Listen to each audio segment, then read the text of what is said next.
Getting nasty on a Wednesday. It's a Fast Lane on 101 ESPN with Jamie Rivers live from Edmonton.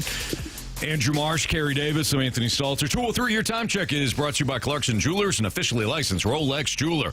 The Cardinals are trying to force an 11th inning at PNC Park. In fact, they just did. They just escaped a jam.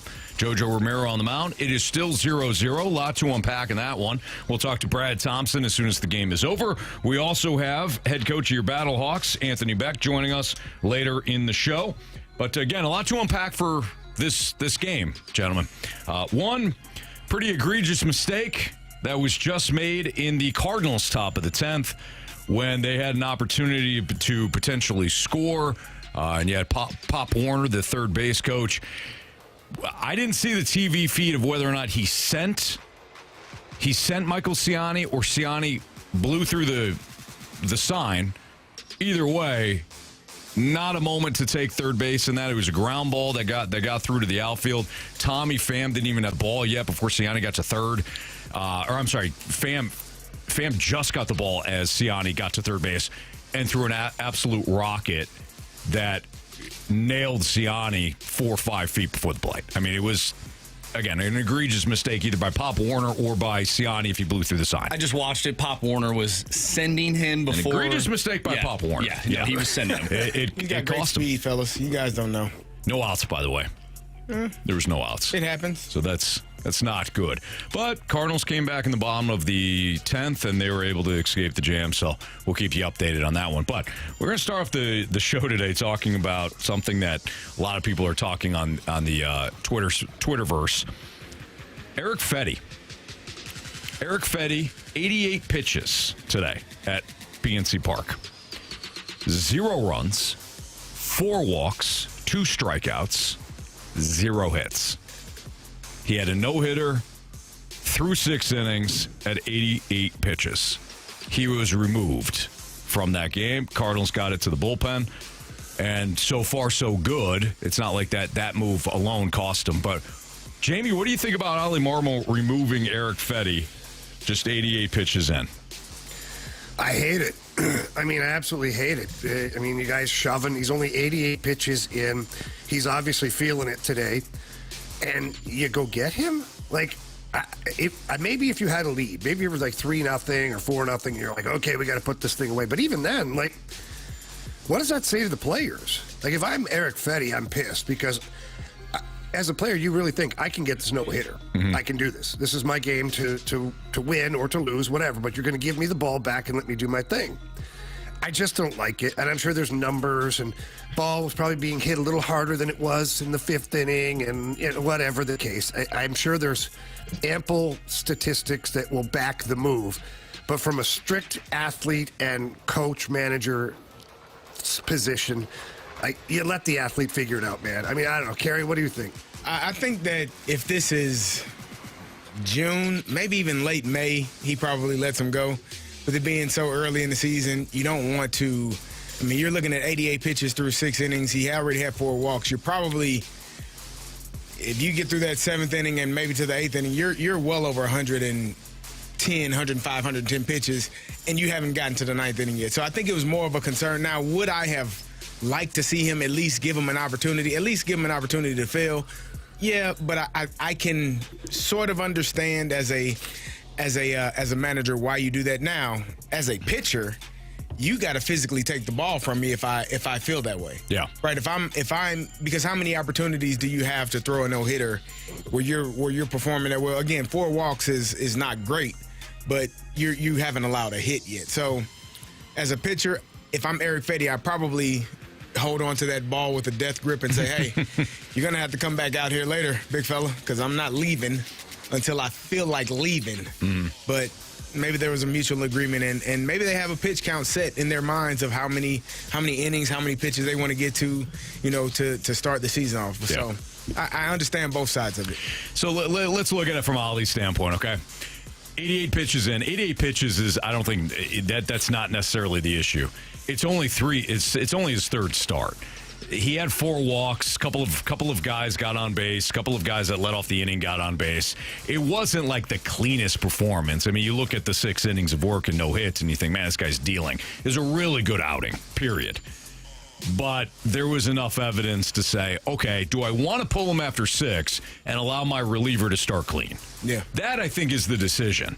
Because if you send Fedde out there and he gives up a hit right away, no hitter's done. That's okay, done. Now you go get him, and your reliever's working out of the stretch. I'm not saying it's a huge deal, but to just say, well, all right, you might as well just see how this no-hitter plays out, I think there was more to consider. Now, if he was throwing grease BBs out there, it's a little different, but just devil's advocate, I'm looking at from Oli's perspective, I think that probably went into it. Yeah, but it's 88 pitches, not 108 pitches. You know, like, come on. You That's could what I'm have at least let saying, him though. It's get not through the just next the 88 pitches. It's how it looks. Yeah. Correct. You're I guess. out of the strike zone. You're not locating it. A couple of leadoff guys get on. Like that's a problem. So, I mean, I don't like it. And in fairness, maybe Fedde said, "Yeah, I can try another one, but Right. I ain't got it." So I think those things have to take those things into consideration as well. You don't know what that conversation is in the dugout after that inning. Did Fedde say, "Yeah, I'm done. I'm tapped out. I don't think I can get another guy out, or I don't think I'm going to be effective if I go back out there." Right. That could be a conversation that is had as well. Yeah, and I think some people might read this situation, Jamie and Carey, and say to themselves, well, maybe it was a pitch count thing, and they said anywhere between, 80 and 95 pitches or 80 and 90 pitches, and you get pulled. And they're like, oh, well, it's analytics. Analytics is a problem. Not if you're paying attention. If he's laboring at all, if he's just kind of getting through his innings, and you get to a spot where you could give your reliever a clean inning in a game that you obviously want to win, I mean, the series is on the line in Pittsburgh, and you've been struggling. I don't think it's as easy as to say 88 pitches, just go, let him try to get the no-hitter. That's all I'm saying. Cardinals right now batting in the top of the 11th. They do have a runner on third, but 2 outs are already in this inning. So we'll see if they can work some magic here and scratch across at least one run. The pitching today has been sensational. The offense, of course, for the first time all season, the Cardinals have not scored at least 4 runs, at least thus far.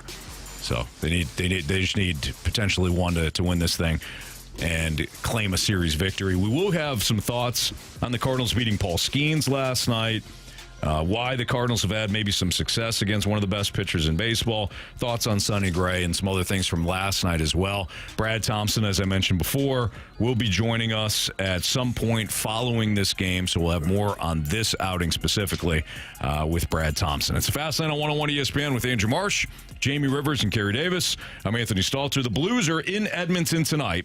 Well, they'll look to start potentially a new streak for themselves as after their 12-game winning streak was ended the other night in Winnipeg. How important is line chemistry in the final regular season games? Jamie will tell us next on 101 ESPN.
Cardinals failed to score in the top of the 11th, so they called in Ryan Helsley, closer Ryan Helsley, to try to get them to the top of the 12th. The Pirates are batting right now. Runners on first and second with no outs.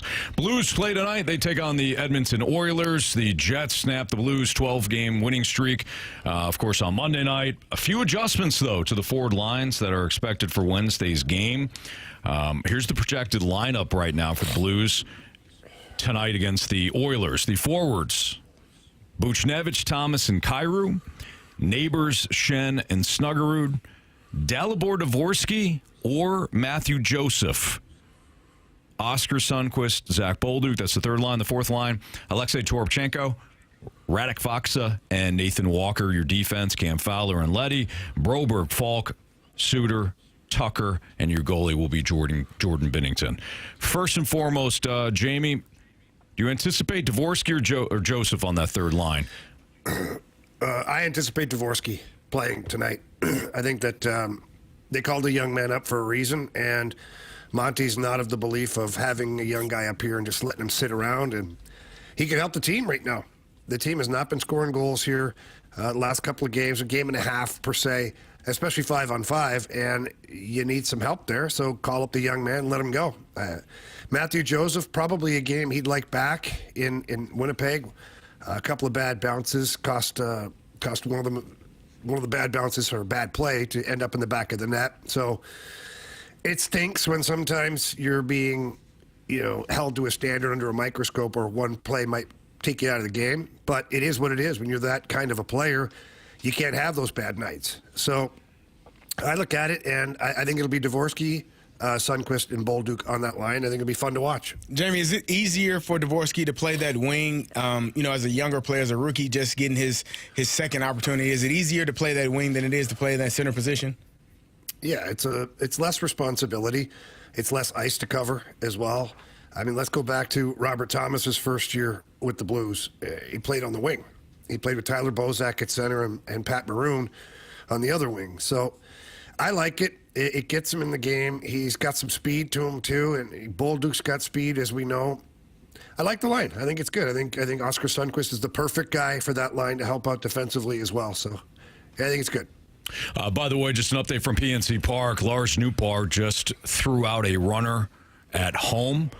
The 33 people in attendance at PNC Park reacted to a base hit out to right field, and it looked like the Pirates could win the game, but Newt threw out a runner, and Pedro Pajes also popped the runner right in the face. Tough day to be a third base coach, or what? What are we saying here? That one was a little closer, that but was yeah. a little closer. Maybe closer. They're just saying, we'll see if you can make a good throw. The hell with it. Helsley still has to work out of a jam to get the final out of the inning. It's a fast lane on 101 ESPN. Carey Davis, Jamie Rivers, Anthony Stalter, and Helsley did, by the way. So they're going to the top of the 12th at PNC Park. Cardinals 0, Pirates 0. Jamie, when you look at not only the line combinations for tonight, but moving through the rest, down the stretch, how important is the line chemistry and figuring out who you want on certain lines in the final regular season games? Or is it just about getting guys that need experience, more experience, and that's it? Well, I think it's a bit of both, quite honestly. And but it is important that you figure out some kind of chemistry here, because you had unbelievable chemistry for the longest period of time with Holloway in the lineup.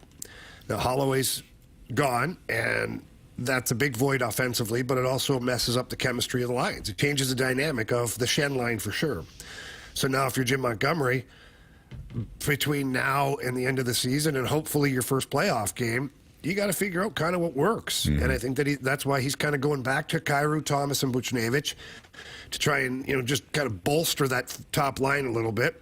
And, the addition of Snuggerud and Dvorsky, it adds more offensive flair to your lineup. They're really smart kids. They're good puck handlers. They've got high hockey IQ. And Monty's trying to figure out now what top 12 guys in his forward group that he can kind of mix and match the pieces to make it make sense. Actually, I should probably just said the top 9, because he's never going to touch that fourth line. Mm-hmm. Walker, Fox, and Toropchenko, they're not going to get messed with. They do such a great job at doing what they do that it'd be, in my opinion, it would be silly to change that.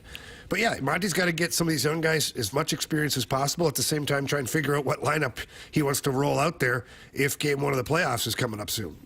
Jamie, there were some people on the interwebs complaining about the amount of ice time that the fourth line had the other night. What did you see out of that game? Because I thought they were one of the only lines that really had a lot of juice.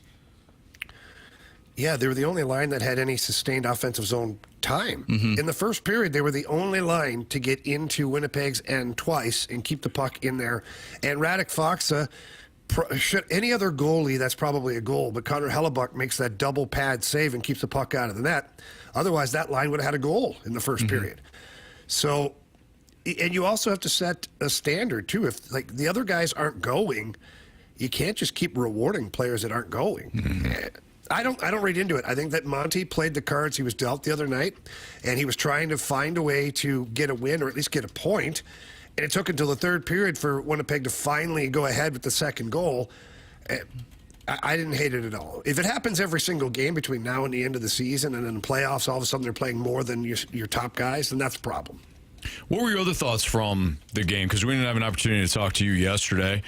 Travel day for you guys, but obviously the streak ends 2-1 game though until the empty netter. What were your big takeaways from that moment? The Blues generated very little in the offensive zone, especially 5-on-5. Is that more Milwaukee or St. Louis, Jamie? Or Milwaukee, Winnipeg or St. Louis? Milwaukee. Yeah, It's Milwaukee Jets take on your St. Louis Blues. I just moved the Jets to Milwaukee. That's How'd weird. You do that? I hit my head against a pool one time, and I've never been the same. I thought you were saying something. I was confused. But I smashed my face in the side of a pool, and again, I rattled some of the cords. Okay. Well, Anthony. At least I caught it. You did. You did. So I don't think Milwaukee was the problem at all, quite honestly. Giannis can be a problem out there. He's a big guy. No, it was a combination. And I said this to somebody yesterday here, one of the radio stations in Edmonton. I said, the hype was huge coming into Winnipeg. Like, you got the Canadian media, and after the morning skate, everybody's talking about this streak that the Blues are on, and nobody wants to play the Blues. And then we're in on the press conference with their coach, and they're grilling their coach about, how much do you not want to see the Blues in the playoffs? And coach was like, hey, you know what? We got a pretty good team here. Why don't we see how we do first before we worry about, who our opponent's going to be? So that team was hungry. The Winnipeg Jets had something to prove the other night. And let's go one step further. The Blues are the only team in the Central Division to have won in Winnipeg this year. So Winnipeg's a pretty damn good hockey team, and they play really good at home. And they had a chip on their shoulder because they're tired of hearing about how great the St. Louis Blues are while they're sitting there at the top of the league as a President's Trophy candidate right now. So they played a hard game. The Blues did not get to the inside ice. They did not have any sustained time in the offensive zone, and the power play was not very good at all. And when you put all that together against the best team in the league, you're probably not going to win. And it was still a 2-1 game minus the empty net.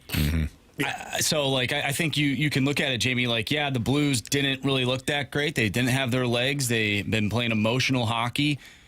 Winnipeg, strong defensively, and yet that was a one-goal hockey game up until the final couple seconds into the left in the third period. Yeah.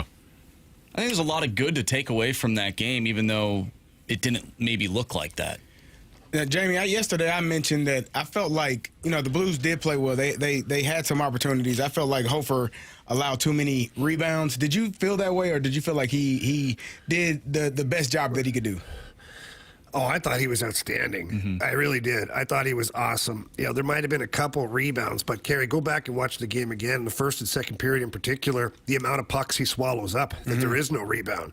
And Winnipeg, especially in the first period, Winnipeg had bodies standing in front of him waiting for rebounds, and they weren't getting the rebounds. So, look, as a goalie, it's really tough to handle every puck clean. I mean, that puck's coming in at 90 to 100 miles an hour. It's deflecting off sticks and bodies, and you're looking through oak trees to try and find this little black piece of rubber. So, it's not always ideal where the rebound is. ultimately it's up to the defenseman too to make sure they're picking up sticks and moving bodies in front of the net. So when those rebounds do happen, they don't end up in the back of the net, which it happened on the game-winning goal, and you can't let that happen. Jamie, after watching Monday night's game, did you take anything away in terms of who you want the Blues to potentially match up with in the playoffs? Did it change your opinion at all? No, not really. I mean, I've said from the beginning I'd rather play Winnipeg, but then the other side of my brain goes play Vegas, tougher series, but easier path to the conference final. I don't really care. If the Blues are playing the way they have been for most of that 12-game stretch, it doesn't matter who the opponent is. It's going to be one hell of a series. And I'm not saying the Blues win by any means, but it's not a gimme. Vegas and Winnipeg aren't going to just march all over the Blues, whoever it is. Yeah. I just think Vegas has too many champions still on that roster that know what it takes to win. And I don't think I don't believe they have anybody on that roster that's won anything significant at the NHL level. So to me, there's a difference there. That's Jamie Rivers. That's Carey Davis. I'm Anthony Stalter. It's the Fast Lane on 101 ESPN. The Cardinals finally scratched across the run at PNC Park. They are now up 1-0 in the top of the 12th, and they still have runners on the corners and an opportunity to potentially add more with only one out. Andrew Marsh has got what's trending next in the Fast Lane.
101 ESPN Sports Center.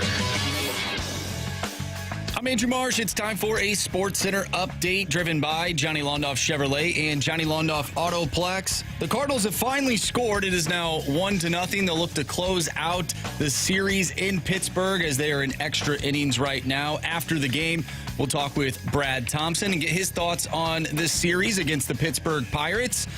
We'll also talk with Anthony Becht, head coach of your St. Louis Battlehawks at 5:30. At 4:30, pardon me. So stay tuned for that. The Blues are in action tonight, looking to start a new win streak. They'll take on the Edmonton Oilers, and you can listen to that game right here on 101 ESPN. Pregame starts at 8. Puck drop is at 9. We have What's Trending coming up next. I'm Andrew Marsh, and this Sports Center update is driven by Johnny Londoff Chevrolet and Johnny Londoff Autoplex. See them at londoff.com. Chevy, together we drive. Are you kidding me?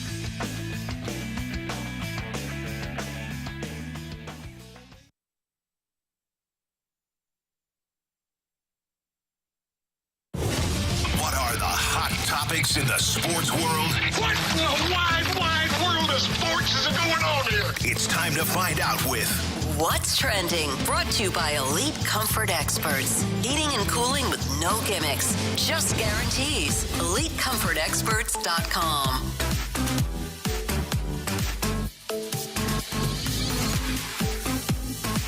Welcome back to the Fast Lane here on 101 ESPN with Anthony Stalter, Carey Davis, and Jamie Rivers in Edmonton. I am Andrew Marsh, and it's time for What's Trending. Gentlemen, speaking of Canada, a Canadian team last night made history. That's the Vancouver Canucks, the first team in NHL history to make a 3-goal comeback in the final minute and win. They were down 5-2 against the Dallas Stars, and with about a minute left, they scored and made it 5-3. They would go on to force overtime and win that game. Basically keep their playoff hopes alive. Yeah, that was Jamie, impressive. did you catch that, and what did you think? Oh, man. Yeah, I saw that, and all I could think of is, man, the wheels are falling off there in Dallas. I mean, you can't have that happen. You're supposed to be, first of all, Dallas is supposed to be an elite team, a playoff contender, or a cup contender, rather. And Vancouver, they're kind of been left for dead here, although they're still on life support when it comes to their playoff chances. You let off the gas, man, and it's a great example in this league of how quickly things can turn on you. And I couldn't believe that they handed back a 3-goal lead and then lost it in overtime. I mean, that's just brutal. But if you're Vancouver, it's quite a boost for your team. You know, as a Blues fan, you don't want to see them gain any momentum right now, but one would think that after a victory like that, that's going to be a pretty tough team to beat. So Blues are going to have some work to do here. Well, speaking of the NHL, I thought maybe you guys would chime in. I guess not. No, it's fine. No, it's It was a fine. remarkable comeback against It was. And Jamie broke it down the perfectly. Senators. He did. It was great. The Sabres, It's gentlemen, historic. were officially eliminated from the Stanley Cup playoffs. 14 straight seasons last night came to a close. It took that long? 14 years. I mean, it took that long in the season for the Sabres to be eliminated? That's a great point. Oh, they're better off. They're getting better. It's kind of a win, right, for Buffalo at this point? I don't think that's a win. Okay. A little bit. But sort of. I think if you're not Kind making of. the playoffs for that many years, I think that stinks. And your fan base is probably upset. Well, think about how eager people around here want, their team, the Cardinals, the Blues. Like, we're eager to see some playoffs, right? Right. Imagine going 14 years. Anthony, that's a long time. It's a long time. That is a long time. Someone could be born and then be in high school before watching their favorite hockey team make the playoffs. Yeah. Pirates, by the way, just tied it. It's now 1-1. Jesus. 1-1 at PNC Park. Well, the Cardinals had a runner at third, right? With one out, Carey? Yeah, don't worry about that much. He tried to do something and got tagged out. What happened? The ball was hit to the third baseman. Nolan Arenado made a break for home. It wasn't a real break. It was kind of a slow break. And the third baseman just tagged him. So, it's baseball, fellas. Sometimes it's good, sometimes it's not. That's how baseball go. That's how baseball go. Yeah, so tied Tommy Pham 1-1. got the single to tie the game up. Of course he You're did. welcome. Of course It he was did. first hit of the day.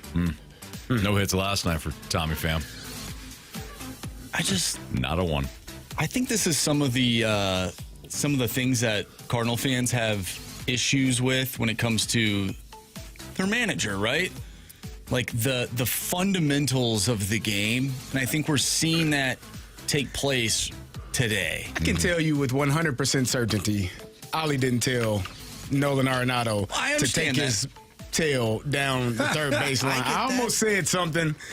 I almost talked about the man. He's not fleet of foot, so I'm certain. And even Pop Warner, who sent Michael Ciani around. Michael Ciani is a burner. He can run. He's a fast guy. I don't think none of the coaches told Nolan Arenado, hey, the ball hit right at the third baseman. Take a few steps. Yeah. I don't think anyone told him that. I think that's on the player. You can be mad at Oli about a lot of things. You shouldn't be mad at him about that. That's just poor base running by the player. It's typically you have to know what you're doing. You have to know what you're doing before the play. Ball's hitting the ground left side. What am I doing? Regardless of what it is. You know, I mean, the ball was hit right to the third baseman. Based on where the defense has been aligned, you make that decision beforehand. That way it's just immediately. Well, the Michael Ciani send is puzzling to me. Like, as a third base coach, you should know the situation, right? You don't have to send him there. There's 0 outs. You would have runners at first and third. He made a bad call. But that's part of it, though. He made a bad call. Yeah, he made a bad decision. Yep. And Tyler O'Neill would still be a Cardinal if it hadn't been for Pop Warner. I don't know about that, Marsh. I think you went a little too far on that. But no, Pop Warner made a bad call. He made a bad read on the situation. He's got somebody fast at second. I'm sure he was thinking, if we just get this here, maybe we can win the game. It was a bad call. The ball was hit to Pham. The ball was to Pham before Ciani had touched third. It was not a good call. Ciani's fast. He got thrown out by 3 Jamie Rivers. Like, that's not close. It's not close at all. Yeah. Based on the score, do you care now that Eric Fedde was taken out with a no-hitter? No. Okay. Because it has no bearing. Right. Like, they couldn't score a run anyways. Right. Yes, true. I mean, would I have liked to see Eric Fedde try to pitch a no-hitter, but he was through 6. Mm-hmm. Yeah, yes, but I think I understand. I understand where. Again, it didn't cost him a game. It didn't cost him the game. Yeah. The Pop Warner decision was that was detrimental. Because you would have first and second, right? Or first and third. I mean, First and third. First and third. 0 no outs. Yeah. And that was in the bottom of the ninth, or the top of the ninth. I mean. Yeah. Or was that top 10? No, it was top 10 because they started with a runner on top 10. second. Yeah. Okay. And it was Ciani. So which is like the ideal situation to be in, right? You have one of your first and fastest third, runners at second. Maybe you hang 4 on the board and you're out. Like, that was the bigger mistake today. I mean, at this rate, Yeah. we may never talk to BT. No, I don't think we will. So, It's Fast 901 ESPN. Marsh, is that all you got for us? yes. All right, buddy. You're right, though. We may never talk to BT. May never happen again. What's at stake tonight in Edmonton? We'll talk about that. We'll lay things out with our guy, Jamie Rivers, who is in Edmonton for tonight's game. Again, what is at stake tonight in Edmonton? We'll talk about that next on 101 ESPN.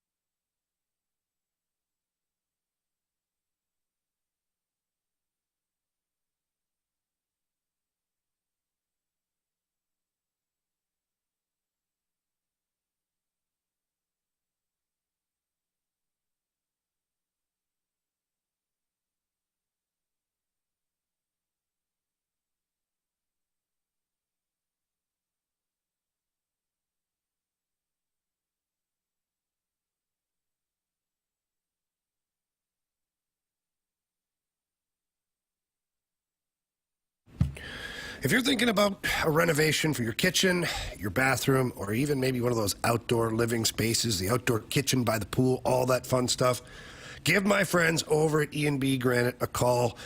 They've been in the business for over 20 years, and they have an unbelievable selection of countertops available, cabinets, flooring, all of those things with great colors, different styles, different patterns, anything that you're looking for, they've got you covered. All I did for my kitchen was head down to the showroom, and when I got there, I talked to the in-house design staff, and they helped me realize the dream that I wanted for the kitchen. And they got in there with the technicians, ripped everything out perfectly, did a great job, and then when they were finished, I couldn't believe how awesome it was. The best part was that dealing with E&B Granite was an amazing experience. Great customer service as well as great products. So please give them a call. But when you do, tell them that Jamie Rivers sent you in, please. Their number is 314-645-9300. That's 314-645-9300. Or you can always check out all of their work at enbgranite.com.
It's Fastlane on 101 ESPN. Blues, Oilers tonight. We'll have the coverage for you right here on 101 ESPN. So what's at stake tonight for our St. Louis Blues? Jamie, if the Jets, I almost call them the Mets, if the Milwaukee Mets if the Milwaukee Mets are the measuring stick in the Western Conference, what are the Oilers? Yeah. Well, the Oilers not quite as good as the Mets, obviously. But no, the Oilers, tonight they're going to be without Connor McDavid and Leon Draisaitl. I guess we'll see what that team is without two of the best players in the world. Mm-hmm. I don't think it's a game where you can look past them and kind of be like, oh, they're without their two best players. It's going to be easy. I don't believe that to be true at all. It's a fast team. They're a big team. They play a good brand of hockey, but they will be without McDavid and Draisaitl. So, what's at stake for the Oilers? Just getting their guys back healthy and being ready to go. What's at stake for the Blues? You got to try and find a way to clinch a damn playoff spot here. That'd be nice. Like Vancouver stays alive last night with their heroics. I think Calgary plays Anaheim, I believe, tonight, which that's not a great game. You can't rely upon lesser teams like Anaheim and whatnot, or San Jose for that matter. You can't rely upon them to do your dirty work. You just have to keep winning. So what's at stake for the Blues is just trying to get back on a winning track here, get back into the W column. Jamie, if the Blues, and I don't even want to throw this out there, but I'm going to. If the Blues were to somehow miraculously miss the playoffs. Oh, geez. I'm just saying. What? Why would you put that in the atmosphere? I'm asking a damn question. It's a bad question. Would it change? I'm just going to power through this. Would it change your opinion on how things have gone this season after the 12-game win streak, or would you, kind of maybe look at it? Well, Dylan Holloway's out. Again, this is all hypotheticals here, but we're talking about what's at stake in Edmonton. You have a chance to clinch a playoff spot. So let's just break this down one little piece at a time here. Dylan Holloway is a hell of a hockey player. If you don't make the playoffs because you missed Dylan Holloway, then shame on you. Bottom line. I mean, you went on a 12-game heater without Colton Parayko. So I don't want to hear any excuses about Dylan Holloway's out and, oh, my gosh, and that's what happened. The wheels fell off the Blues. I think that's why you're seeing Monty tinker with the lineup a little bit here. Is he's got to figure out a way to get the offense going again. But that can't be the reason that you missed the playoffs. And you know what? At this point, I would be severely disappointed if the Blues didn't make the playoffs. But I would also view it as the team took massive steps forward. And not just from a wins and losses standpoint. And, if they missed the playoffs, it would be narrowly. But if that's the case, as heartbreaking as it is, you have to look back on the season and say, okay, the negative, we didn't make the playoffs. We stubbed our toe at the worst part, at the last part of the season, and that stinks. That's hypothetical, of course. Right. But you look at it from a positive standpoint, and you go, okay, what happened here this year? Well, we found out that Holloway and Broberg are the real deal. We found out that Jake Neighbors wasn't just a flash in the pan scoring 27 goals last year. The kid can put 20 goals on the board yearly now. You found out that Zach Bolduc is probably a 20, 25 goal scorer as well. You found out that Jordan Kyrou put together a more complete game for the entire season. You found out that Robert Thomas can be an elite center in the NHL for an extended period of time during a season. You found out a lot of things about your club that maybe you didn't have the answers to going into the season. So I think you still have to look at it as a positive season for the Blues, albeit it would be frustrating if they missed the playoffs. Jamie, thank you for answering that question, even though that it was just... They're getting after March in the I get it. The Finches are a bad idea. They are. I get it. They're getting after me? They're choosing violence. That's fine. They should. Yeah. Well, Jamie, with that question that Marcia asked, and I think you hit the nail on the head, even if for some strange, odd reason they didn't, not that we don't want them to, right, Marcia? I never said that I didn't. I didn't want them to. But Why are you adding to this now? I still blame Andrew. Okay, Yeah. That's fine. Yeah, everyone can blame me if they do, if they miss. It's still a very good season, in my opinion, because I asked Marcia this. He didn't want to play the game with me. If I told you in October that this team would be in a playoff spot or being in a position to potentially finish first in the wild card and maybe they just missed out, you would be pretty excited about that because you had no expectations. You didn't know what to expect from these two guys that they offer sheeted. You thought you knew, but you really didn't know. And so you had a team that has played much better than you've seen the past couple of years. You talked about Jordan Kyrou and his play, his level of play being more consistent the entire year. Robert Thomas, even though he missed a few games, he is he's looking like he's a 90 to 95 point scorer per year kind of guy. So you're seeing a lot of good things from this team that if I told you in October they'd be in this position, you'd be ecstatic. Yeah, of course. I mean, you'd be happy about it, but that's so funny because you're right. If you said that to most of the Blues fans in October when the season started, a lot of people would be happy with that hey, at least we got a team that's going to be playing meaningful games in the last week of the season. But then once you go through the 12-game heater and you find yourself in wild card number 1, it almost to the point now where you're like, just being close is not good enough anymore.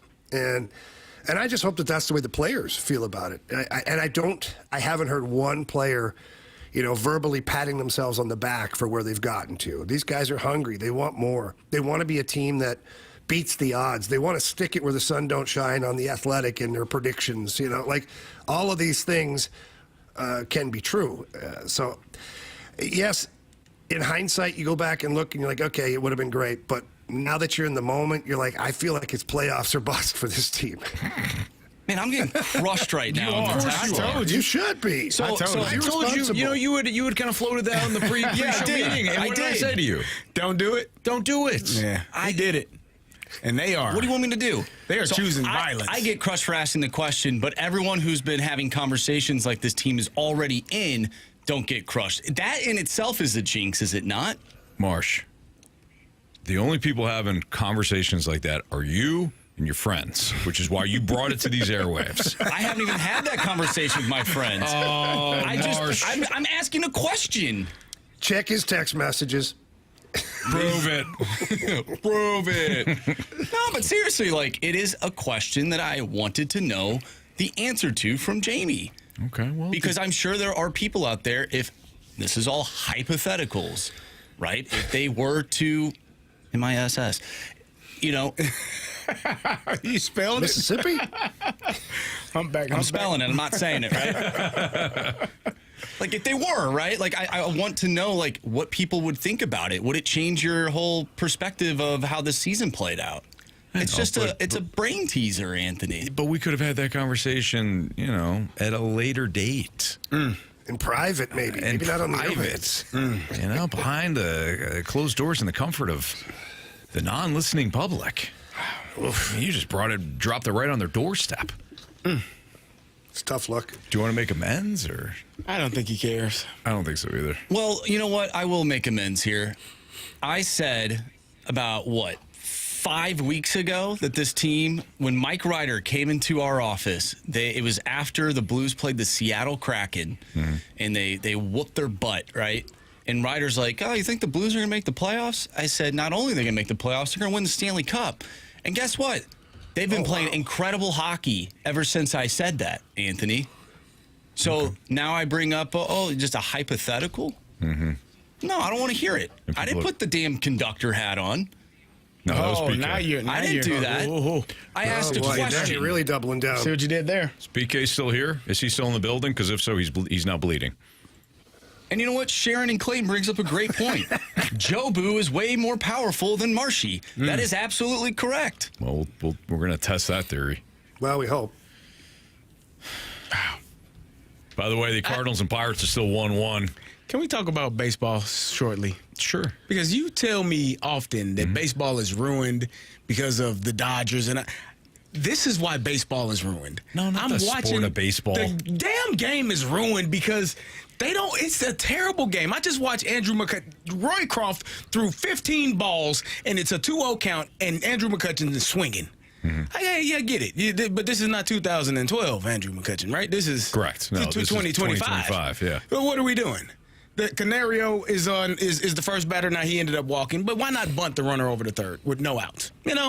Baseball has gotten away from what baseball is. I'm sorry to go on a tangent, but I know we were talking hockey. I'm watching this damn game, and the Pirates stink too. Just be honest. The Pirates stink. There are 15 people at this game. There are 100 seats empty behind home plate. Nobody wants to watch that crap, and that's why baseball is bad. Exactly. Yeah, not because of the Dodgers or the Yankees or whomever. Imagine if Pirates fans thought that they'd actually have an opportunity to win. Well, how are you going to have an opportunity to win when you don't play the right way? Imagine if the talent was... You don't have to be talented. Not to bunt the damn ball over. By 3 teams. You don't have to be talented to bunt the damn ball over. Carey, you and I are saying the same thing.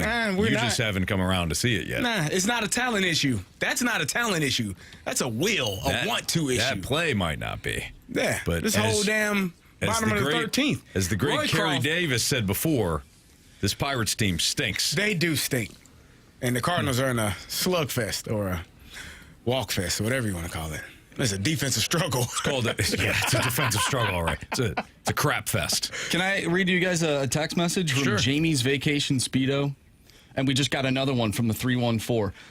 Jamie's Vacation Speedo says, the morning show was trying to say maybe Jamie wearing the Jobu shirt was a jinx.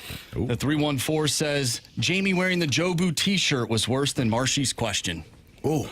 Wow. So what? Oh, wow. What Andrew Marsh has essentially done here. Sorry, I believe. He threw BK and Jamie under the bus. Correct. I did. I'm Cardinal pitcher style from 2023. I'm reading the text line. Correct. Cardinal pitcher style from 2023. And back to that beep, beep, he's rolling them over again. Marsh was Jack Flaherty right there. Yeah, buddy. What? And don't look at me. Yeah. Look at that guy. Right. Exactly. Look over here. Right. I'm not even going to acknowledge it. I didn't say it. The text line said it. You just pointed it PMA out. said it. I just No, pointed it Marsh, out. I know what you did. I just pointed it out. I was, you know. You strategically picked that text to talk about. I see. Yeah, well, no, I'll read another text. Hey, Jamie, where can I get one of those Jobu shirts? It's from the 573. Yeah, the players were asking me that after the game, so they didn't mind me wearing it. All right, it's Fast Lane on 101 ESPN. Joe Boo did, though. He mind? Oh, blank you, Joe Boo.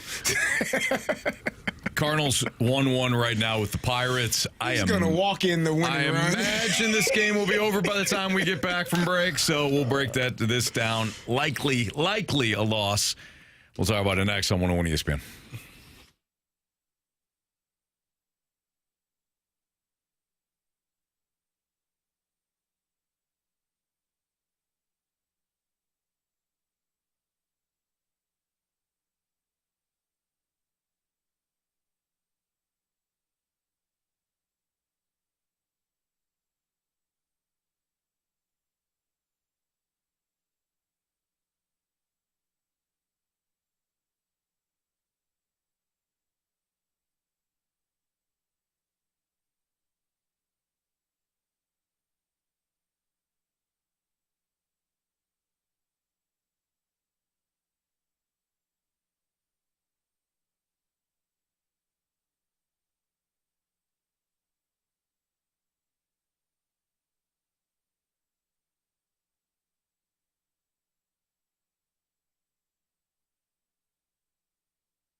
Hanging with Brad Thompson on 101 ESPN. Hanging breaking ball from Brad Thompson. And boy, does he get a swing on it. Lift and separate and see you later. Hanging with BT is sponsored by St. Luke's, ranked top 2% in the nation for cardiac surgery by Health Grades. Visit stlukes-stl.com. 303, your time check is brought to you by Clarkson Jewelers, an officially licensed Rolex jeweler, with Andrew Marsh, Jamie Rivers, and Carey Davis. I'm Anthony Stalter, and we head to the Callier and Thompson phone line. We're joined by World Series champion Brad Thompson, who was on the call for the FanDuel Sports Network as the Pirates knock off the Cardinals 2-1 in 13 innings. BT, certainly a frustrating game from the standpoint that you had several opportunities to get a win. Who knew 1,500 people could make so much noise? It got loud here at the end. 1,500? That was 15. It was kids' day. They got to learn about electrical grids before the game and apparently walk-offs at the end of it. Disappointing one for sure. You beat Paul Skeens the day before. It makes you feel invincible, right? Like, this is an offense. You guys know the numbers. You've been talking about it a lot. And then you run into a game today where both starters threw the ball very well. It was funny. You look at Fedde's beginning to the season. First start, awesome. Second start, bad against Boston. Mitch Keller, first start, awesome. And second start was awful against the Yankees. And then both these guys go out and deal and really didn't give the opposition much hope. But the Cardinals had some opportunities late against the Pirates bullpen, 3 for 15 with runners in scoring position, and just weren't able to cash any of them in. Made a few blunders on the base pass as well. Tried to risk it. Sending a runner home and gets pegged at the plate. So it happens. Sometimes you got to take risks in games like that. But there were some things that I bet they'd clean up. BT, we were kind of batting around the idea but kind of going back and forth about Oli taking Fedde out of the game when he did.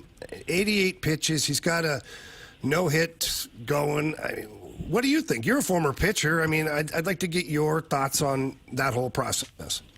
I would have been far more surprised if he left him out there, to be honest. Like, it's just kind of, that's where he's been at. That's kind of where all these starters are conditioned to be. It's that 88 to 90-something pitches. You don't want to run him out there too far. He had a good outing. Your bullpen was still pretty fresh. So, to me, I wasn't surprised by that. And at the end of the day, like, it's kind of more of an offensive story. You kind of wish you'd have scored some more runs in this one. But no, I wasn't surprised. I think they were very happy with that outing for Fedde. They liked the way that he threw the ball. He also worked around a couple of walks in this one. So instead of giving him another turn around the lineup, I think they decided to go with a fresh look. And, until late, it worked out pretty well. You used everybody in the bullpen aside from John King. You talked about the base paths. The Cardinals were kind of snake bitten today. So, JC, that was a weird play. Were you surprised that they didn't call obstruction or interference with him not being able to get to home plate?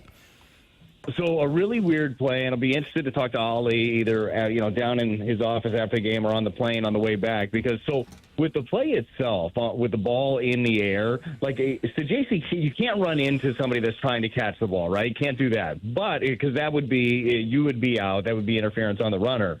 But after that ball is dropped, if you make contact with the runner or with the defenders that are laying there as you're trying to get to the plate, that would be obstruction on their end. And I believe that you would get the base. So kind of like the Will Middlebrooks play in the World Series back in 2013. So I think that is one of those like teaching experiences. And again, I'm going to try to get some more clarity on that, but I believe that to be correct. So JC tried to go around the play, heads up play by Brian Hayes after the first baseman and the catcher collided to pick that up and tag him. And then the Siani being thrown out at home in the top of the 10th inning, is that just a situation where they're trying to be aggressive and hopefully that there's a bad throw? Because he was out by a mile. Yeah, over-aggressive, I think, in that spot, especially with nobody out. You would have ended up having first and third, nobody out. Next hitter was a ground ball to second. That ends up being a run. So there are times, like this team has preached, they want to be aggressive. They want to try to take that extra base. Maybe that wasn't the spot right there with Tommy Pham coming up and gunning, but it was. I think that might be one, and I'm sure they'll talk about it. If given the opportunity again, maybe you don't send him. But trying to force the offense one way or the other, and unfortunately ended up making him pay for it there. Brad Thompson joining us from PNC Park here in the Fast Lane on 101 ESPN. BT, we all know that Wilson Contreras is an outstanding hitter, but the fact remains he struggled to start the season. 1 for 6 today. He's now batting 102. That's just not him. From a former pitcher standpoint, Brad, You're observing Wilson Contreras differently than a hitter would. What is he struggling with? How are pitchers getting him out? Yeah, I mean, if you're a pitcher, you're looking at him and you're seeing blood in the water, and the blood is anything that has spin to it, he's not catching up to it. He's not seeing it. So any sliders that are going away from him, even cutters, curveballs, he's just not recognizing the spin. I'm seeing with him right now, I'm seeing a lot of his upper half is moving, but he's not in his legs, he's not in his base, so it's not allowing him to recognize pitches and stay back. He's already just lunging forward and can't stop himself. So he's going to continue to get spin. He's going to continue to get sliders and breaking balls until he starts proving that he can hit it. And we've seen it over the years. He's got a track record. He can. But right now he is in a bad spot. And for Oli, because you think about it, it's all right, the guy's struggling. Why is he still batting near the top of the lineup? A couple reasons. One is if you're going to switch him out with somebody, chances are, with Ivan Herrera being hurt, it's going to be a lefty that you'd switch him out with. But you really don't want to go left at the top of your order because it really sets up a lane later in a game for an opposing bullpen. And two, the other part of it is you still have a guy that is your guy, right? And you want to make sure that he knows that you've got his back. You're managing for 162. And he's a pro. I'm sure he would be okay with it, but I don't think that he would respond as well to getting moved well down the lineup. So you're playing the long game too. You're playing the psychology of knowing your player, and I think that kind of goes into the mix. BT, we were talking about Paul Skeens, and he's obviously very, very good. One of the best young pitchers out there. But the Cardinals seem to have his number. 3 of his losses have come to the Cardinals, and he doesn't lose very much. What do the Cardinals do against him specifically that he struggles seeing that lineup? Well, look, what I saw in the game yesterday is the Cardinals being consistent in their approach, and that guy's average at best against the Cardinals. That is because they, for some reason, they have figured him out. Nobody strings together hits on him. The Cardinals had a couple of firsts against him. One was 5 runs in a ball game. He has never given that up. And one was 3 hits in an inning. And that's what the Cardinals were able to do, to string together the hits with Victor Scott, with the 2 RBI triple, Brendan Donovan, and bringing in Victor Scott. It just doesn't happen. And what I've noticed with their offense right now, they have a plan of attack. It looked like they were looking for, and the plan is individualized, but looking larger picture. If it was down, they were letting it go. If it was up, they were letting it fly with their swings, and they were very disciplined in that approach. And we were talking to Oli before the game just about the hitters and their approaches, and with new hitting coach Brant Brown, what these hitting meetings look like. And he said it's as detailed of meetings as he's ever been around, but it's more of hey, how's this guy going to attack you? He goes around the room and he's like, hey, Nolan, this is what he's going to do to you. This is what you need to do to him. Hey, Jordan, he's going to throw you inside. We're letting him have anything on the inner half of the plate. Look away. Don't be swinging. And then there are checks and balances throughout the game. Somebody offers at a pitch that they had talked about beforehand to say, hey, we're not doing that. He's going to let them know. There's a real accountability. I just think that the game planning was so good against Skeens, and it just has been in general. A couple more things for Brad Thompson here in the Fast Lane on 101 ESPN. Yeah. Have a good trip. Thank you. You too. Yeah, you too. BT, there's some struggling pitchers right now. One is Roycroft, who we saw today at an unfortunate spot, and no reliever wants to come into those extra innings, but he has struggled. Miles Michaelis has struggled as well. For those pitchers that are struggling, and I know this isn't your job, this is a Mo thing, but how long do you think the runway is for certain guys? Yeah, well, 2 very different guys, right? I start with Roycroft. I don't know if it's too much longer right now. I mean, it's just the way that he's throwing the ball. They love him, and they love the stuff that is there. But he's kind of lost right now. You can see it. You can see it on his face when he's out there. So So felt bad for him today in this spot. But, I mean, that is one where you got to get him right. He's not going to be able to help you unless he is confident within the strike zone. He's been a little bit erratic, and he has options. That ends up being one of the biggest differences. You can move some pieces.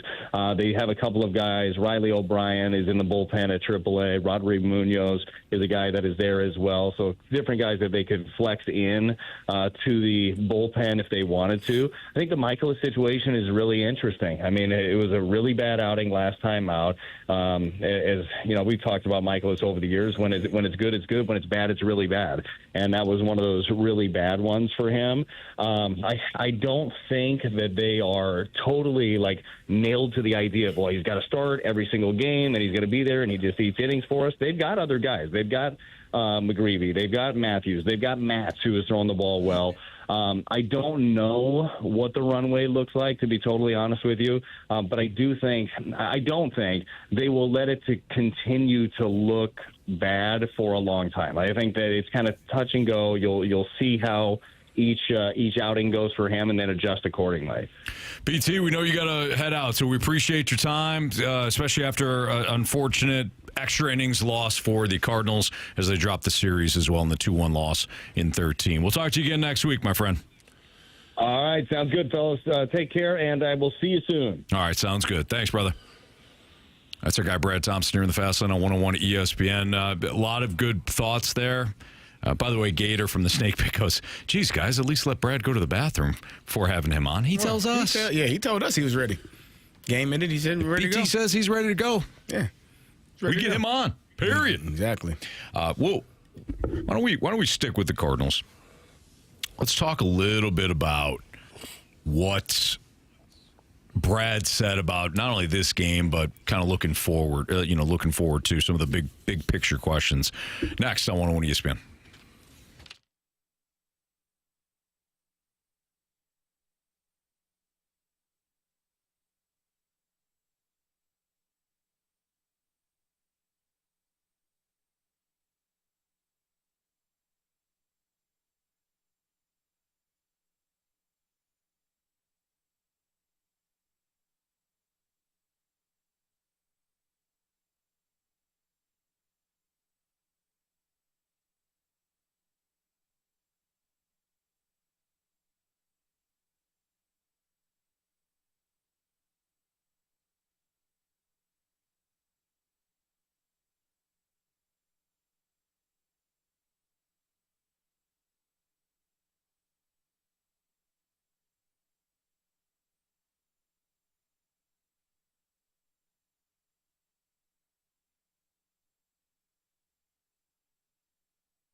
All right, fellas, I want to talk to you about my friends over at Mentality. One, they're unbelievable at what they do, and the technicians are awesome. They take great care of you. And, Anthony, as you know, it can be tough. As you get older, you start to feel differently. And I remember the first day I went into Mentality, and they took my blood and told me exactly what was going on with me. I kind of felt weird about it at first. Not embarrassed, but you feel like, oh, man, I'm not what I used to be. Well, guys, forget about that. Stop talking about that stuff. Get in there, feel great. You won't care. I promise you, Mentality is an awesome spot. And, Anthony, as you know, it's like one big family over there. They just want what's best for you. Yeah, it's great. So just be honest with them. That's what Jamie and I were. We sat down with them. We say, look, this is how we feel. For me, I was low on energy. The motivation wasn't even there. It was strange. And like you, Jamie, you kind of go in there and you're like, you got your tail tucked between your legs for no reason. I could figure it out. Well, I couldn't. You couldn't. So that's why Mentality's there. But if you're fighting the fatigue like I was constantly tired. The weight gain was there, muscle loss. You don't want to get into the gym, but even lack of focus, mental clarity, all that stuff was in place. So Mentality, local healthcare facility, they specialize in helping guys like Jamie and I and you. If you're listening right now and you're a man, you're getting a little bit older. Board-certified physicians that provide a full physical, consultation, and blood panel and analysis, all during your first visit. Mentality focused on free testosterone levels, which many doctors will overlook, ensuring that your treatment is tailored to your body. Like Jamie said, it's your program. All of a sudden, the results are the energy comes roaring back, belly fat burns off, muscle strengthens, you feel like yourself again. Visit one of their 2 locations, one in South County, one in Chesterfield, or visit them online at lowtusa.com. But check them out. Tell them Jamie and Anthony sent you. It's Mentality.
Cardinals fall today 2-1 to the Pittsburgh Pirates in 13 innings.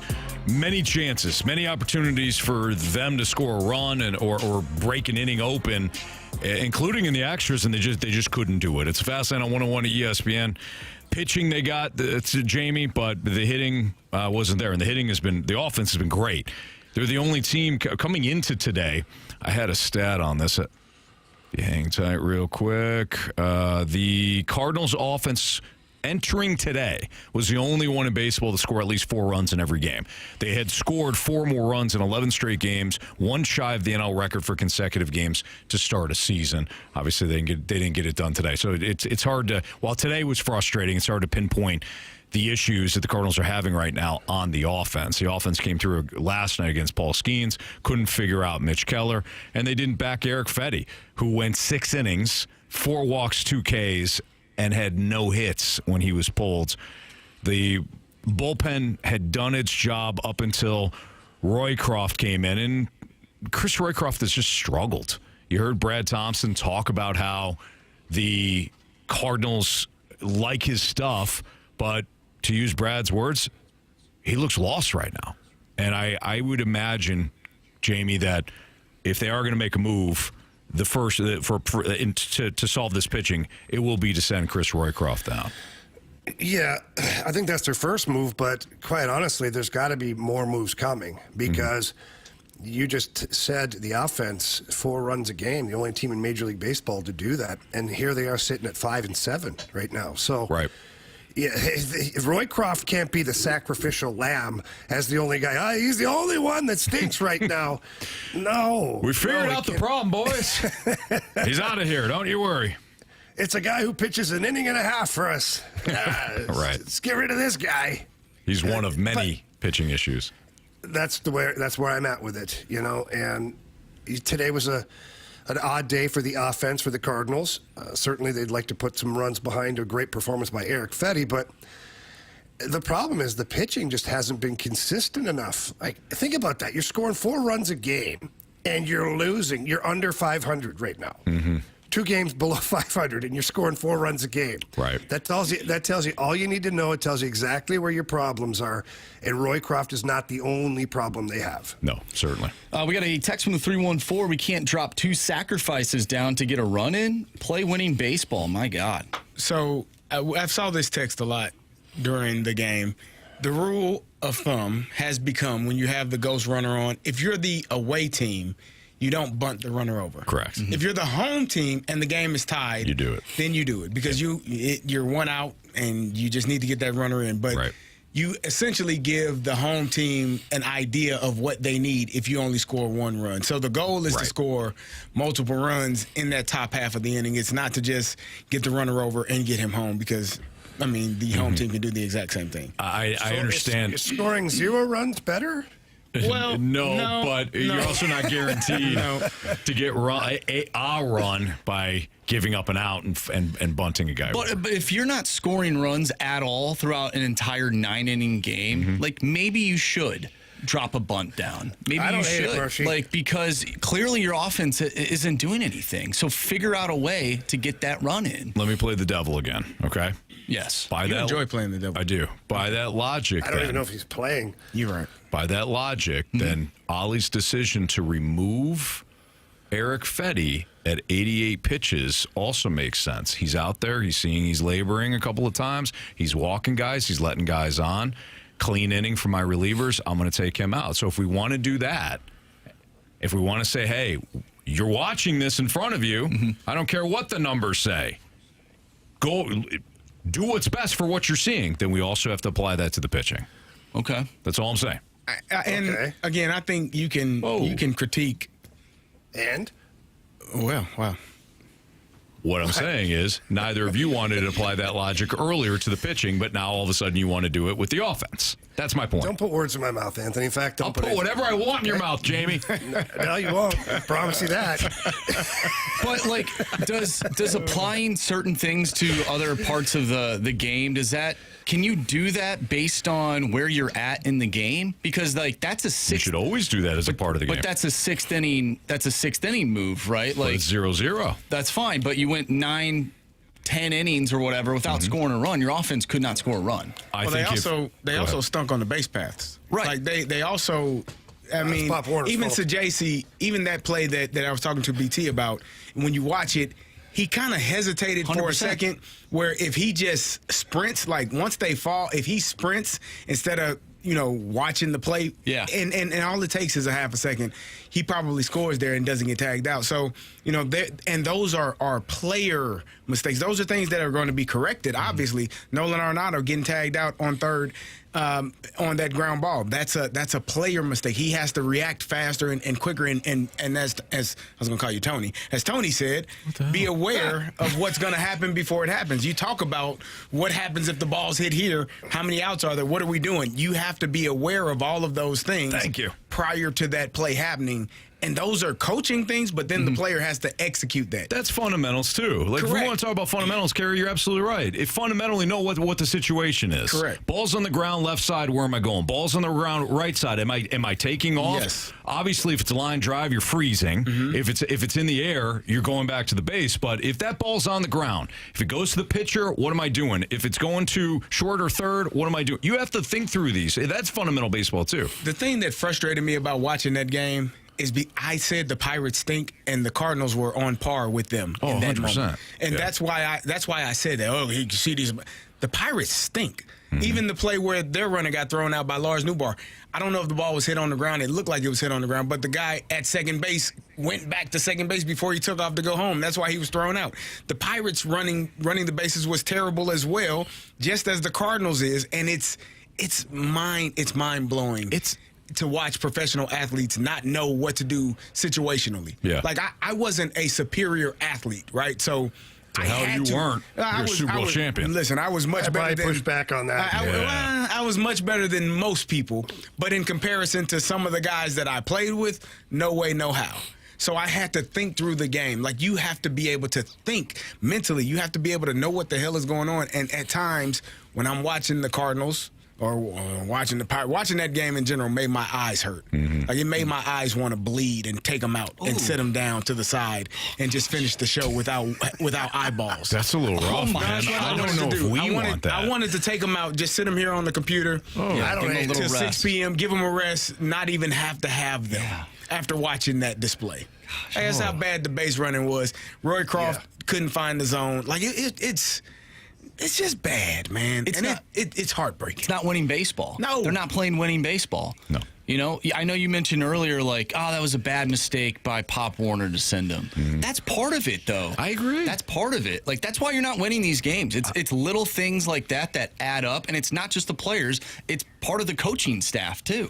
You're absolutely right, Marsh. I completely agree with you. Yes, but you were starting to break down, like, you know, he's got to know, he's got this. Yeah, he made a bad call. He made the wrong decision in that moment. I'd like to quote somebody that at least you and I hold dear. Details matter. Especially in investigation. And in baseball games. They really do. All we're doing is talking about details. We're talking about details. And whether you want to pin that all on Oli or, I don't know, you share the blame a little bit with the coaching staff and the damn players, which is what I'm going to choose to do. Details matter. And it's the little details that... Well said, Reacher. Thank you. Are costing... Thank you. Are costing this team now, and it'll continue to cost them if they don't fix this. Well, I think what's frustrating is when we talk about details mattering, and Anthony, you're almost as big as Reacher. Almost. You know, Clone. The snake pit.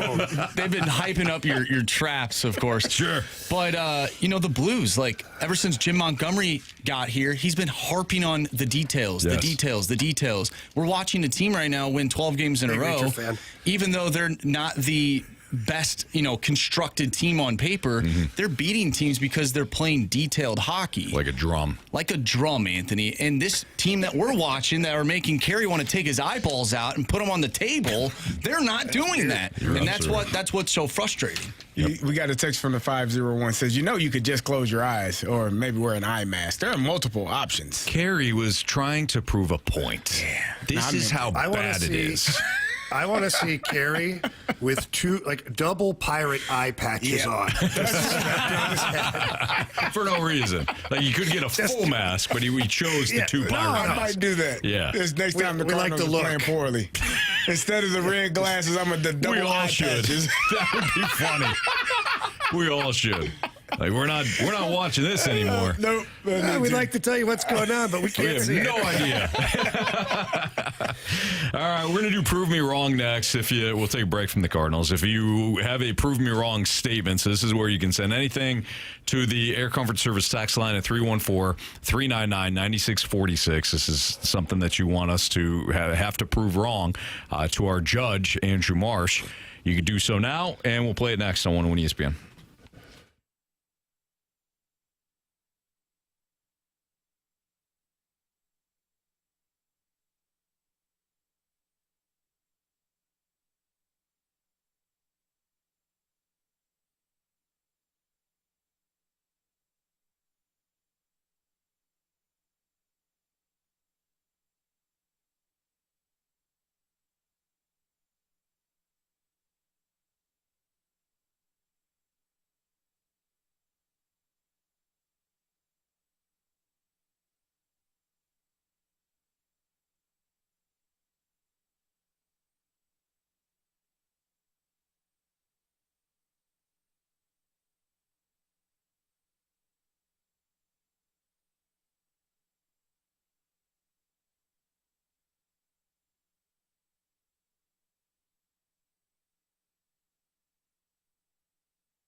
Well, it's that time of the year where a lot of houses are on the market, and maybe you're also looking to purchase a home. If that's the case, give our guy Stewie a call at Stewart's American Mortgage Corporation. That number's 314-324-4440.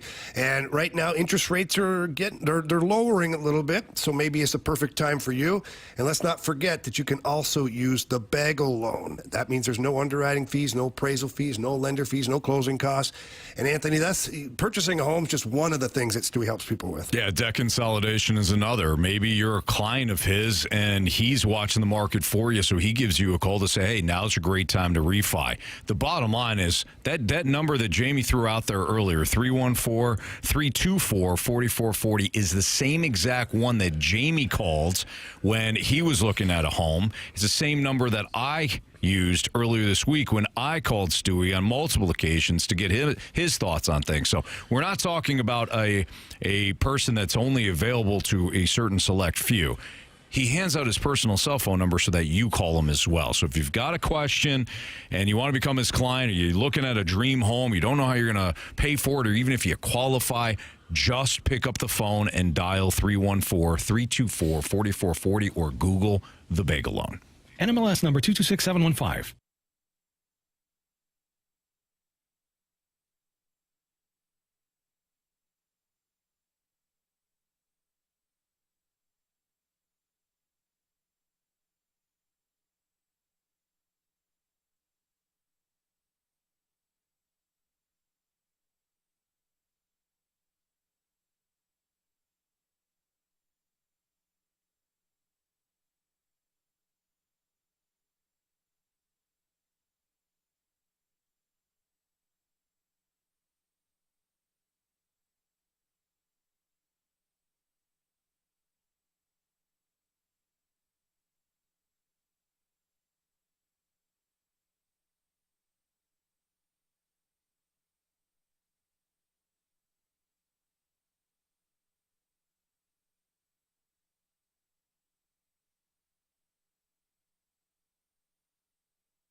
ESPN Sports Center.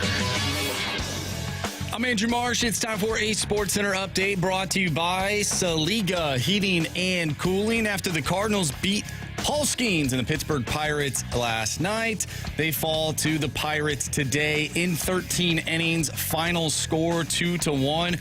We talked about that game with our guy Brad Thompson. If you missed that interview, make sure you go to 101ESPN.com or check out the free Dobbs Tire and Auto Center's 101 ESPN mobile app. Just head to the podcast page and you'll find all of our interviews and full shows there. And it's all brought to you by the Schaefer Door Company. Speaking of interviews, we'll talk with Battlehawks head coach Anthony Becht at 4:30.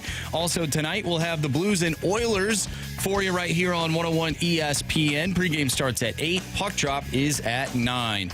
We have Prove Me Wrong coming up next, so get your Prove Me Wrong statements into the Air Comfort Service text line, 314-399-9646. Prove Me Wrong is next. I'm Andrew Marsh, and the Sports Center update is brought to you by Saliga Heating and Cooling, an independent American Standard heating and air conditioning dealer.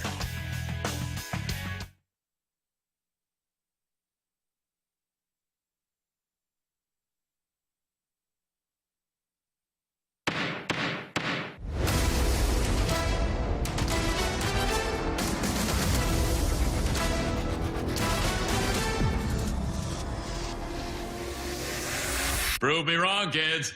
Prove me wrong. It's a Fast Lane on 101 ESPN with Jamie Rivers, Carey Davis, and Anthony Stalter. Our guy, Andrew Marsh, is behind the judge podium for Prove Me Wrong. This is where you can send in a Prove Me Wrong statement, any statement that you want Jamie, Carey, or me to have to disprove at 314-399-9646, and Judge Marsh will rule on it. So, Judge? Yes. What's our first case? All right, the first one comes from the Water Boy. Prove me wrong. The number 8 should be retired league-wide in the NHL. Well, why would you retire that? I mean, I know that Wayne Gretzky's number is retired league-wide. I believe Wayne Gretzky's the only number that's retired league-wide. Otherwise, if you want to get into this little slippery slope, how about number 9 should be retired too? Number 66, Gordie Howe, Mario Lemieux. Are we just going to start retiring all random numbers of some of the best players in the game? No, we retired one number, the greatest player ever to play the game. And how do we know that he's the greatest player ever? Well, okay, Alex Ovechkin just passed him as far as all-time goals are concerned. But here's the kicker, and most people know this, that if Wayne Gretzky had scored 0 goals in his NHL career, he would still be the all-time leading scorer of the NHL. So wrap your brain around that. So, yeah, the only number that needs to be retired is number 99. It's a nice thought for Alex Ovechkin, but then you got to retire all the other ones, too. Number 4 for Bobby Orr, because he was a top-scoring defenseman. Like, where do we draw the line, man? I'm sorry. Good job, Jamie. There you go. I agree 100%.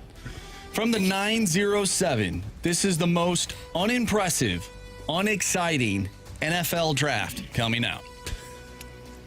Again, I mean, do you remember when Kajana Carter was taken number 1 overall? No? Oof. That was pretty bad. There are always going to be... Who is that? What's his name? Exactly.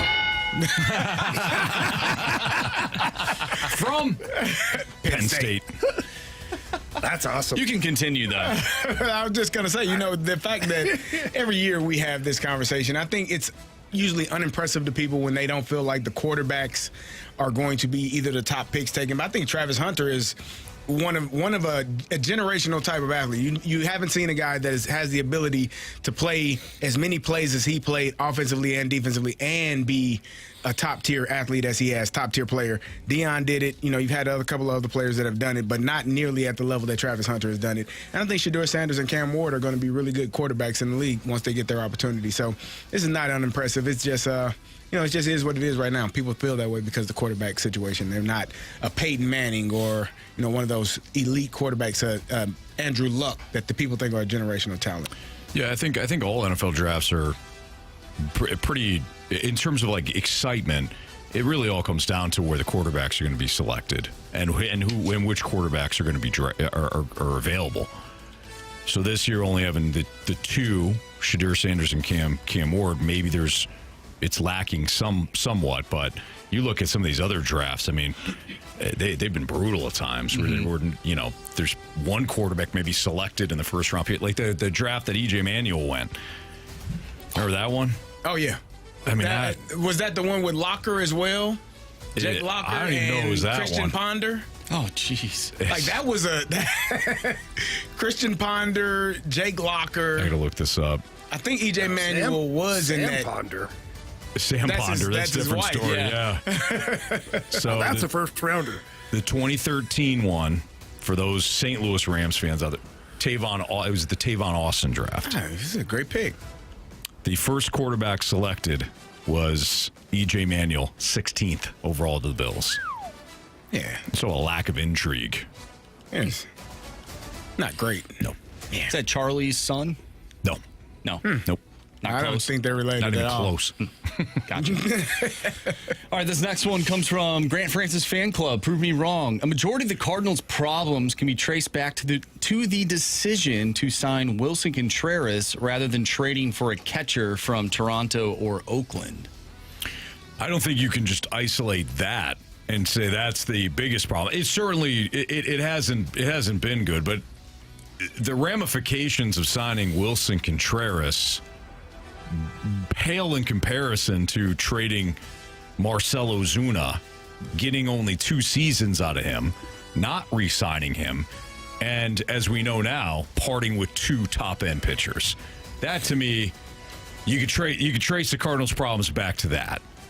And I realize that Flaherty got hurt and Reyes got hurt and Carlos Martinez, started to tail off. And if you want to really trace it back, it was the decision by the Cardinals to say, we're going to invest more in our offense and kind of get away from the pitching. That was the issue. Wilson Contreras has been fine. Yeah, it seems like the Cardinals' issues right now is pitching. Right. Like the offense struggled today, but they've been good so far this season. It's been pitching. Pitching's not good. No. I don't see it really changing anytime soon. All right, from Thanks Dad, prove me wrong. Fans are less intelligent and more irrational about their sports than ever.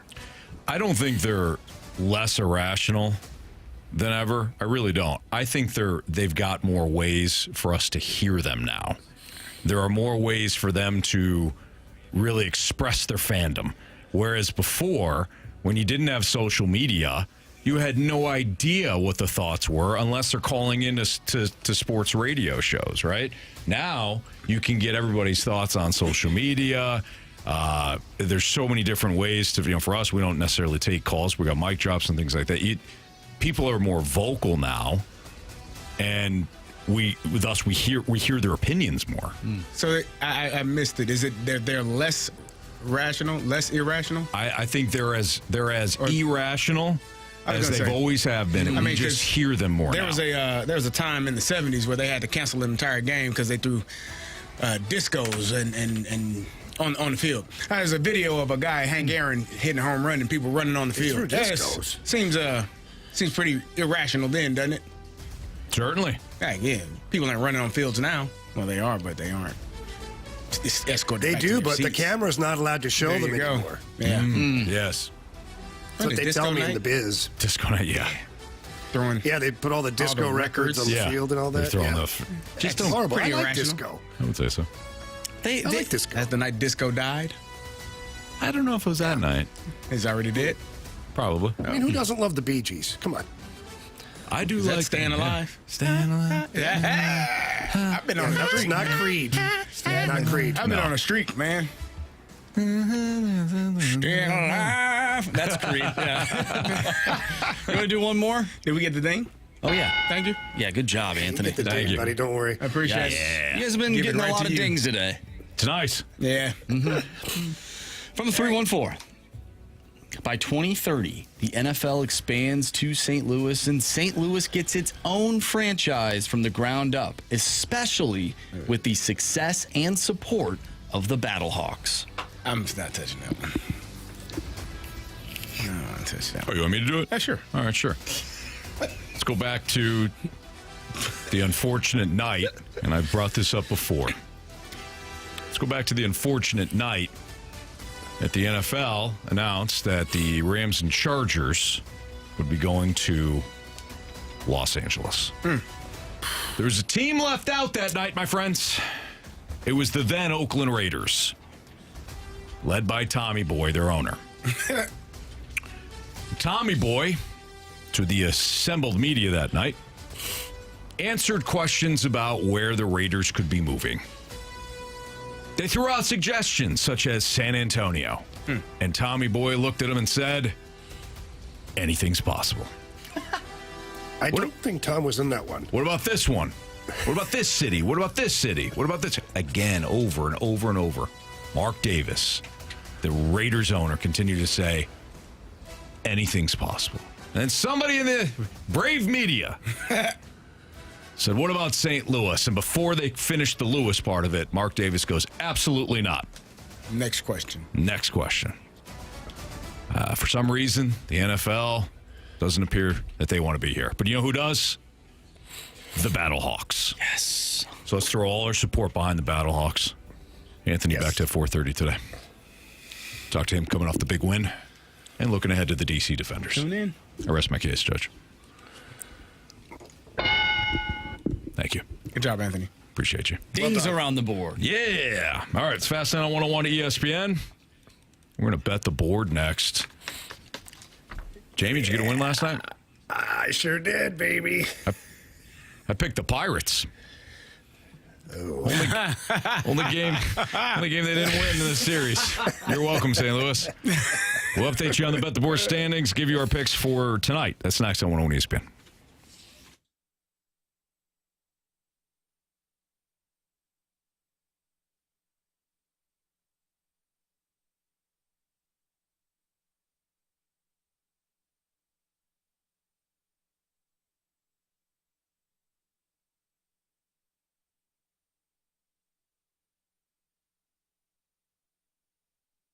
If you're worried about construction, coming into your home, destroying your home, and working with a company that is going to delay projects constantly because they're working on other things, maybe they got a different bid down the road, and all of a sudden the contractor stops showing up, or maybe they're hiking up their prices during the remodel, then you got to call my friends at Mosby Building Arts. They are the right remodeling company. You won't have the remodeling regret that you're going to get with other companies when you go with Mosby. They treat your home with the same care and respect that they would their own.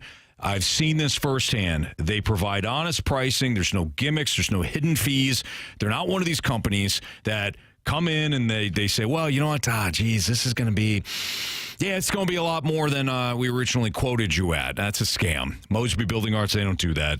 They deliver high quality work. Designers have great taste. Trustworthy construction team. They know how to treat you. They know how to do the job well. Friendly, dedicated people that work with you. You have a liaison that's constantly checking in with you. If you got a bigger project, a bathroom remodel, a kitchen remodel, they have somebody there checking in with you each and every week. Hey, how's the progress coming? Or they'll tell you, here's the progress.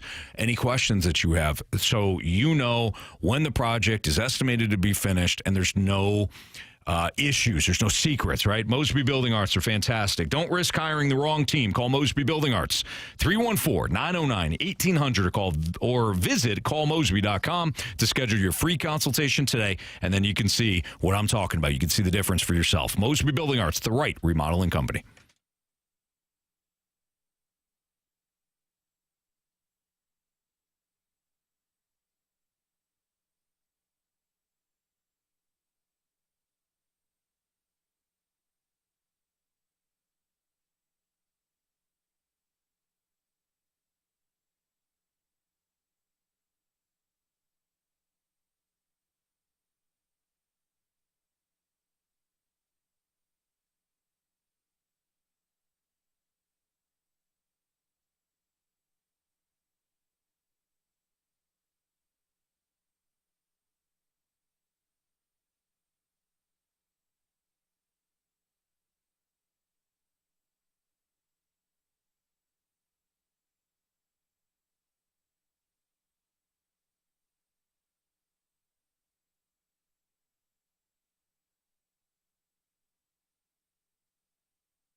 It's Fastlane on 101 ESPN. Jamie Rivers, Carey Davis, Andrew Marsh, and Anthony Stalter. Time to bet the board.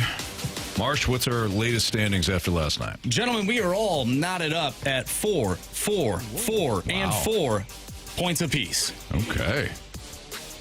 Wow. This might be our most competitive month in ever, Bob. So, Marsh, do you still go first? Yeah, sure. I'll go first. I'm going to take Jordan Binnington with under 25.5 saves. Wow, that number's high. It is high. It's a very high number. Mm-hmm. Let me do some fact Did checking. they forget that McDavid and That Draisaitl feels like aren't a playing? really high number. I don't normally check people's props, but Oh, wow. Wow. Carey calling you out, Marshy. feels high. Totally. Jordan Binnington under 25.5 saves at minus 120. Marsh doesn't care what you have to say. They didn't. It absolutely doesn't care at all. Number's high. Yep. That's all I'm going to say. All right, Carey, what do you got? Give me Steph Curry over 36.5 points, rebounds, and assists. Carey, do you ever change your bets? No, so I don't win. Do you mind checking that real quick? That seems a little bit low. I would double check that for sure. I've got it pulled up right here, fellas. Gary, I trust you. Yeah. Appreciate it. You know, that's why you're looking at it right now, Anthony. Yeah, it looks, yep, it's clear. Jamie. Yeah, Carey, honestly, your bet's always the same. Anyways, As he thinks. I'm going to go with a power play point. Nikita Kucherov to register 1 power play point. I'm going to take, it's a 0.5. I'll take the over at minus 105. All right, we definitely need to check that one. I'm looking straight at it, buddy.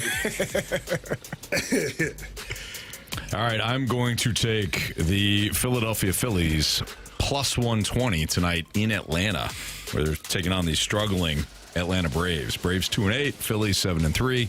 Grant Holmes on the hill for the Braves. He's got a crisp 7.20 ERA. Ooh, that's it, huh? He'd fit in well with the Cardinals. He's a Cardinal.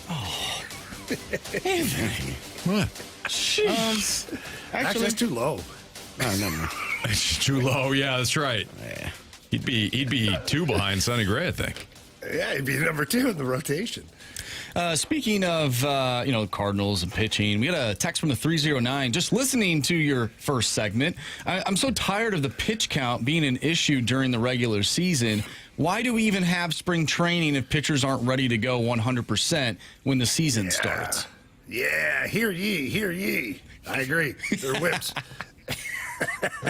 Which is why I kept saying the pitch count probably wasn't the determining factor in It was. in removing him. He was fatigued. Anthony, what tired. you said and what they heard is irrelevant, okay? That's true. Very true.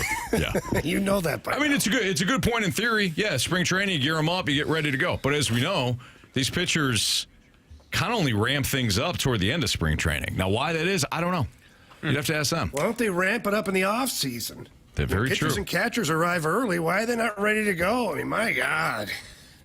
Hear ye, hear ye. Jamie Rivers is spot on. I know that didn't really rhyme, but That's fine. it was fun to say, though.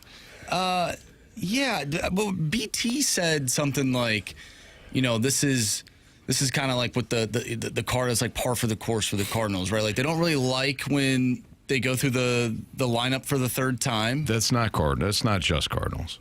I understand that, Yeah. but what's I'm confused is like we want to eat innings, but we also don't want to get to the third, like go around the lineup for the third time. How did those two even correlate with each other? that's fair. That seems like a push and pull right there. Right. I guess they'd have to define what eat innings is. I mean, be efficient. Is 6 innings now the measuring stick? It has been in Major League Baseball, which is ridiculous. That's terrible. Guys don't pitch anymore; they just throw. Now there are Why don't some you just have a exceptions. roster full of bullpen arms? Never mind even having a starter. Yeah, I mean, Jason just mentioned the snake pit. It's been a long time since pitchers pitched deep into games. He says in the first month, but in general, we got 5 and dive now. Mitch Keller went 7 1/3. And why? Because he was very efficient. How many pitches? 96. Okay, so very He efficient. might not be available in 4 days now. Very efficient. He probably will be. He probably will be. Yeah. Real quick, my bet the board, it's actually 35.5, minus 138. My apologies. See, Carey was trying to snake us. Wow. Just that extra point matters. Holy smokes. It sure I don't want does. to cheat myself. By the way, if you're looking to play the Masters, which is live tomorrow morning and through the weekend. We can play it? The spread zone. No. We're invited? No, we're They're doing gonna let us on the we're doing course? bet the board. Sign me up. I'm ready.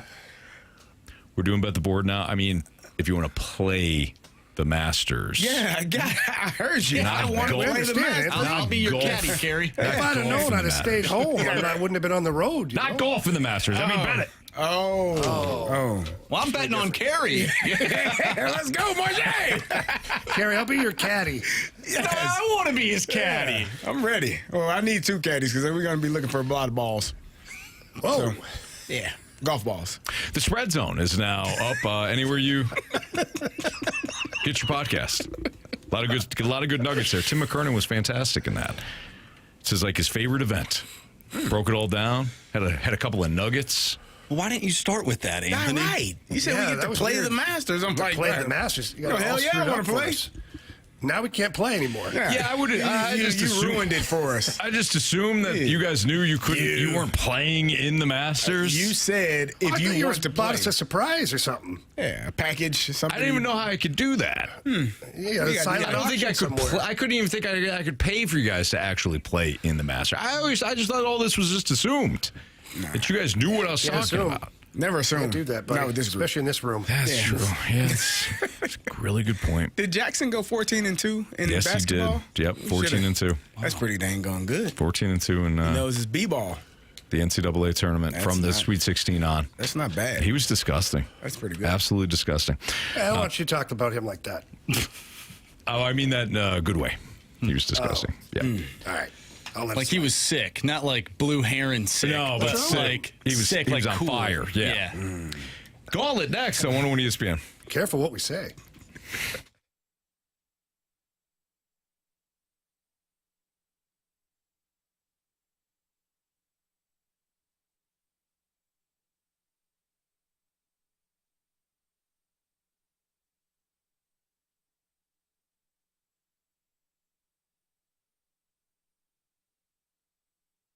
All right, I want everybody out there to take a good look at their vehicle, and you might be bored with what you see.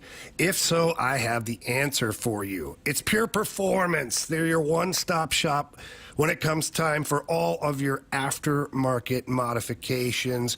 So if you're bored with the look of your vehicle, no matter what you're driving, it doesn't matter. Pure Performance has accessories for you. Me, I've got a pickup truck. They've got a ton of things that I can do, and I've taken it to Pure Performance, and they have helped me out. If you got a Jeep, a Bronco, just an SUV, a car, even a minivan, Pure Performance can help you out with anything you want to do. So please stop by their 25,000 square foot facility. That's right, 25,000 square feet, full of accessories for whatever you're looking to do. When you walk in, please ask for Shelby or Paul. They're going to take great care of you. Tell them Jamie Rivers sent you in. They'll ask you what you're driving, what you're looking to do, what your budget is, all the standard things. But what isn't standard is how awesome your car or your truck or your whatever your vehicle it is, how awesome it's going to look when you leave there. And if it comes time for tires for you, any single vehicle you have, they have tires for you, including ATV, UTVs, and golf cart tires now.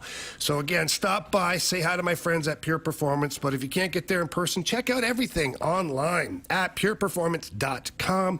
That's pure, P-U-R, performance.com.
categories, one challenger.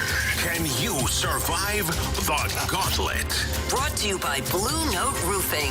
Roofing, siding, and gutters. Visit BlueNoteRoofingSTL.com for a free inspection. It's Fastlane on 101 ESPN 405. Your time check is brought to you by Clarkson Jewelers, an officially licensed Rolex jeweler, with Jamie Rivers and Carey Davis and Andrew Marsh. I'm Anthony Stalter. And Marsh, you just told me the name. Yes, we have Charlie today. Charlie, what's up, Charlie?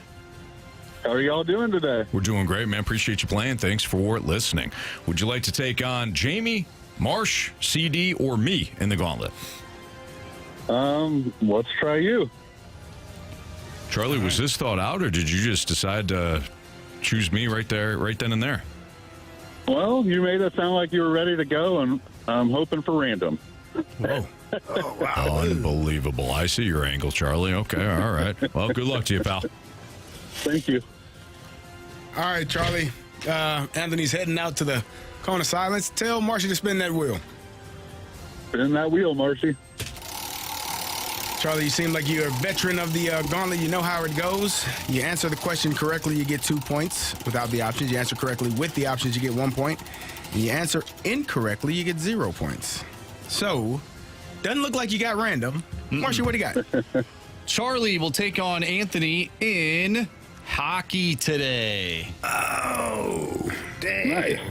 I played once when I was 14. Okay, well, got it. There you go. That gives you an advantage. It definitely does. Marcy is pulling out the questions. Whoa. And the questions, Jamie, the questions. Okay. Out of the folder.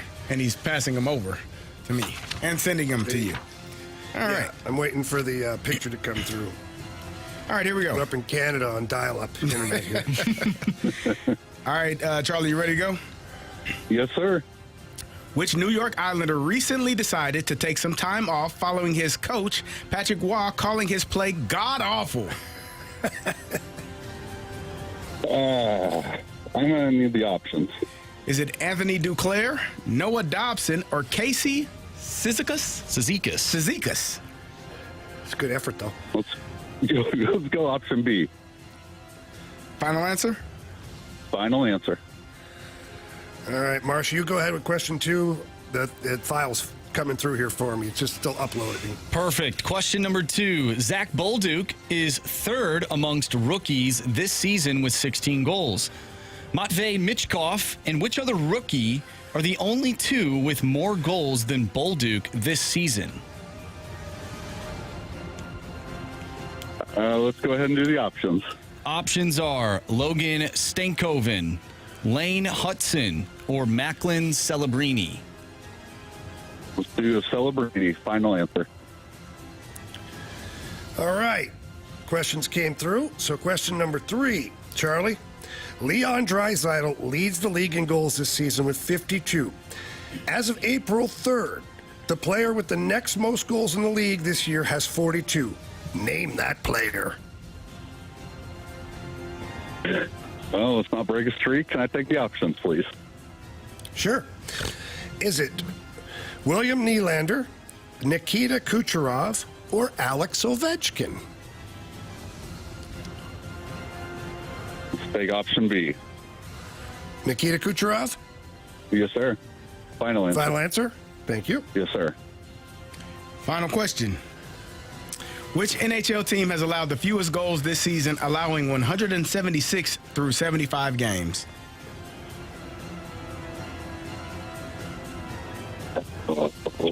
Red team. Give me the options, please.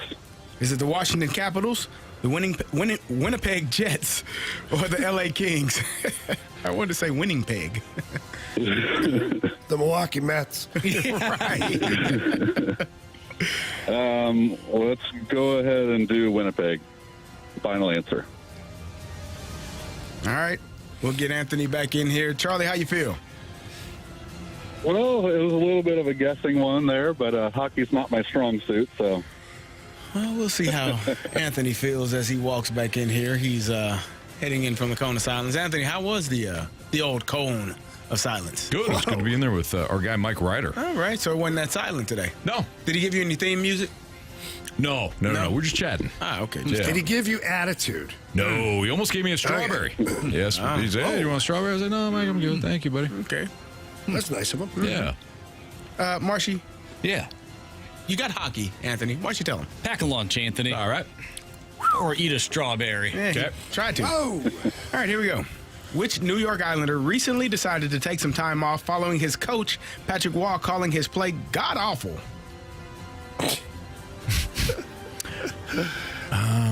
which player is so soft he took time off, Anthony? Wow. I know I've seen the headlines on this, but the name's not coming to mind. Can I have the options, please?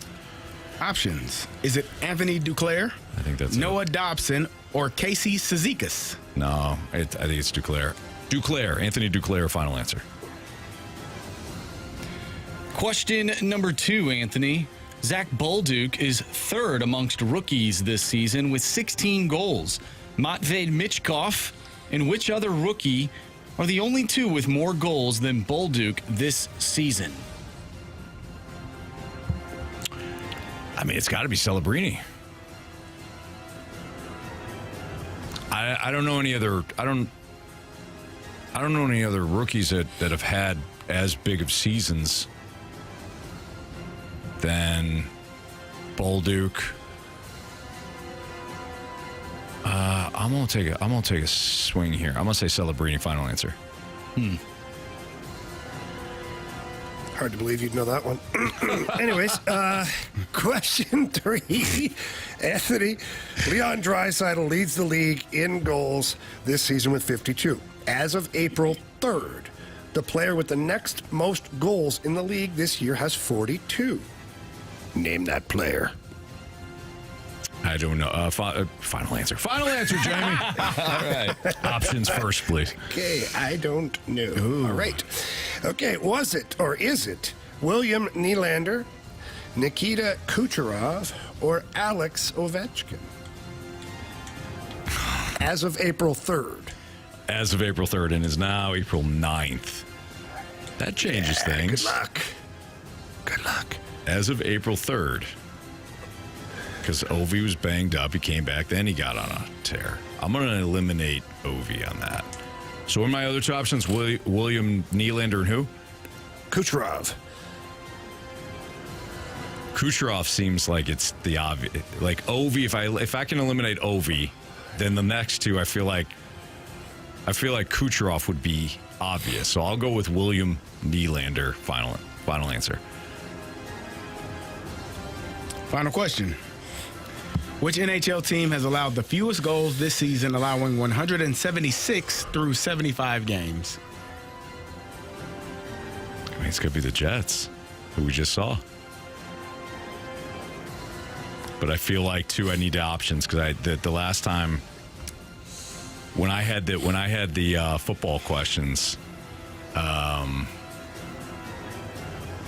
I said it had to be the Bengals, and then they weren't even an option. So I'll take the options. If the Jets are an option, I'll take them. Washington Capitals, Winnipeg Jets, or LA Kings? I'll go Jets. Final answer. The Milwaukee Mets. Yeah, that's a good team. Could have cost you on that one. Could have. Okay. All right, let's start there. Which NHL team has allowed the fewest goals this season, allowing only 176 through 75 games? Charlie, you said the Jets. Anthony, you also said the Jets. The correct answer is... It's the Winnipeg Jets. You both needed the options. 1-1. Good job, Charlie. Thank you. Let's go to number 1.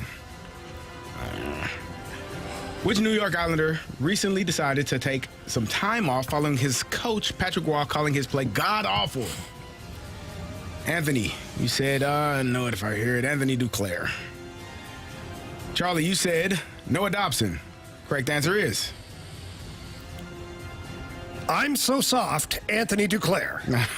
Anthony leads 2-1. You both needed the options.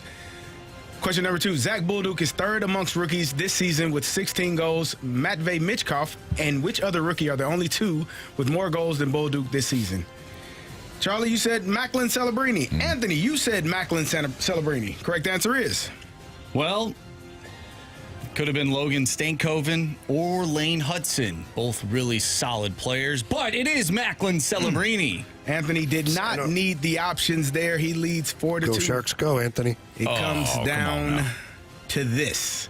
Leon Draisaitl leads the league in goals this season with 52. As of April 3rd, the player with the next most goals in the league this year has 42. Name that player. Anthony, you took William Nylander. Charlie, you took Nikita Kucherov. Charlie. You have chosen poorly. You lose. Not today. It is William Nylander. Anthony got you today 5-2. Good job, though. Hey, Charlie. I'm glad I got 2. Good job. Thanks, Sorry, Charlie. I appreciate it. No, Jamie. Sorry, Charlie. Sorry, Charlie. Remember that commercial? Yeah. Sorry, Charlie. Sorry, Charlie. Charlie, thanks for playing. Never Thanks for heard it. listening. I appreciate it. See ya. Have a good one, buddy. Bye-bye. So it was Nylander? Yeah, it was Nylander.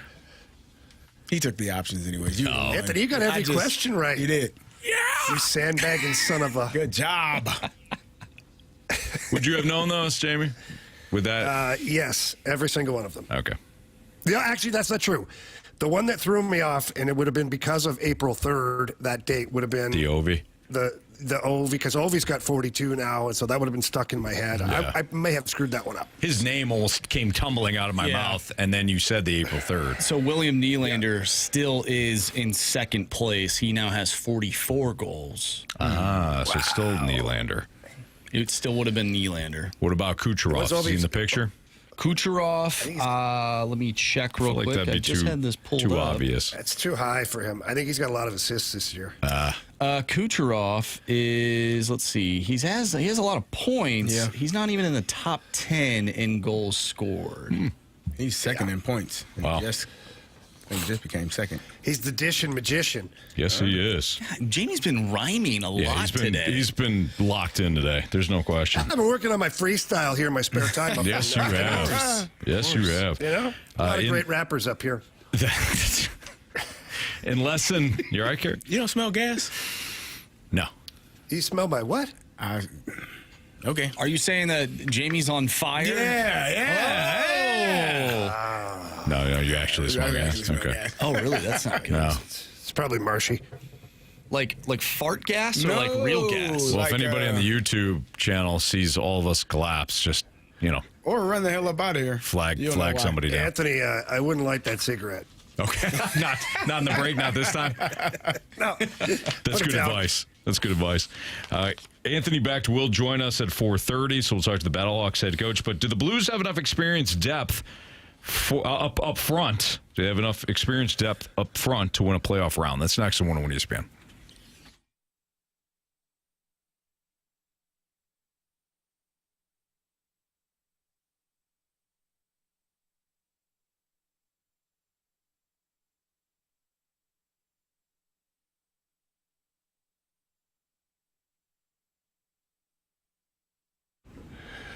Well, if you love sports betting the way I do, then you have to go and download Circus Sports Illinois, the app. It's extremely user-friendly, easy to find, too. You can check out their website, and they'll point you in the right direction there.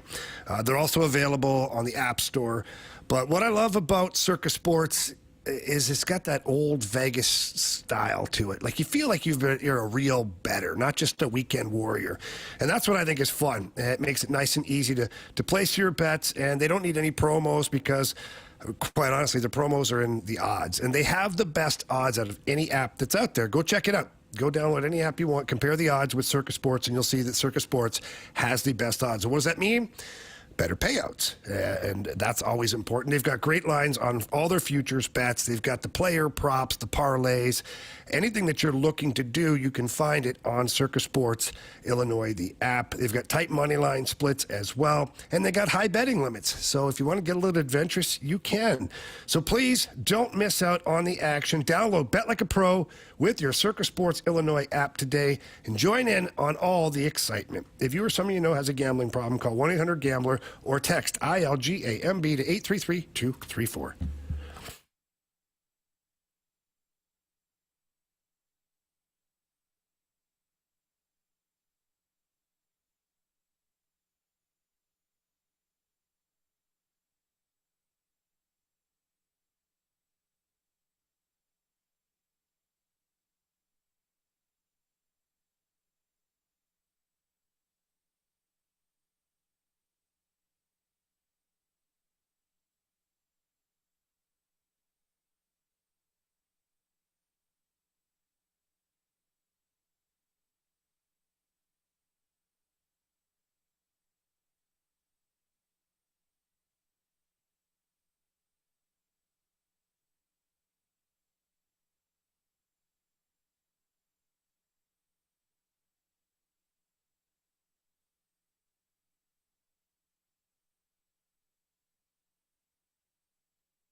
It's Fastlane on 101 ESPN. Andrew Marsh, Jamie Rivers, Carey Davis. I'm Anthony Stalter. Blues tonight in Edmonton.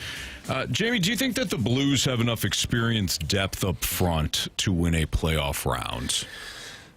Well, let's dive into it, okay? Pavel Buchnevich, playoff experience. Robert Thomas, Stanley Cup champion. Jordan Kyrou, playoff experience, was on a roster of Stanley Cup champions in 2019.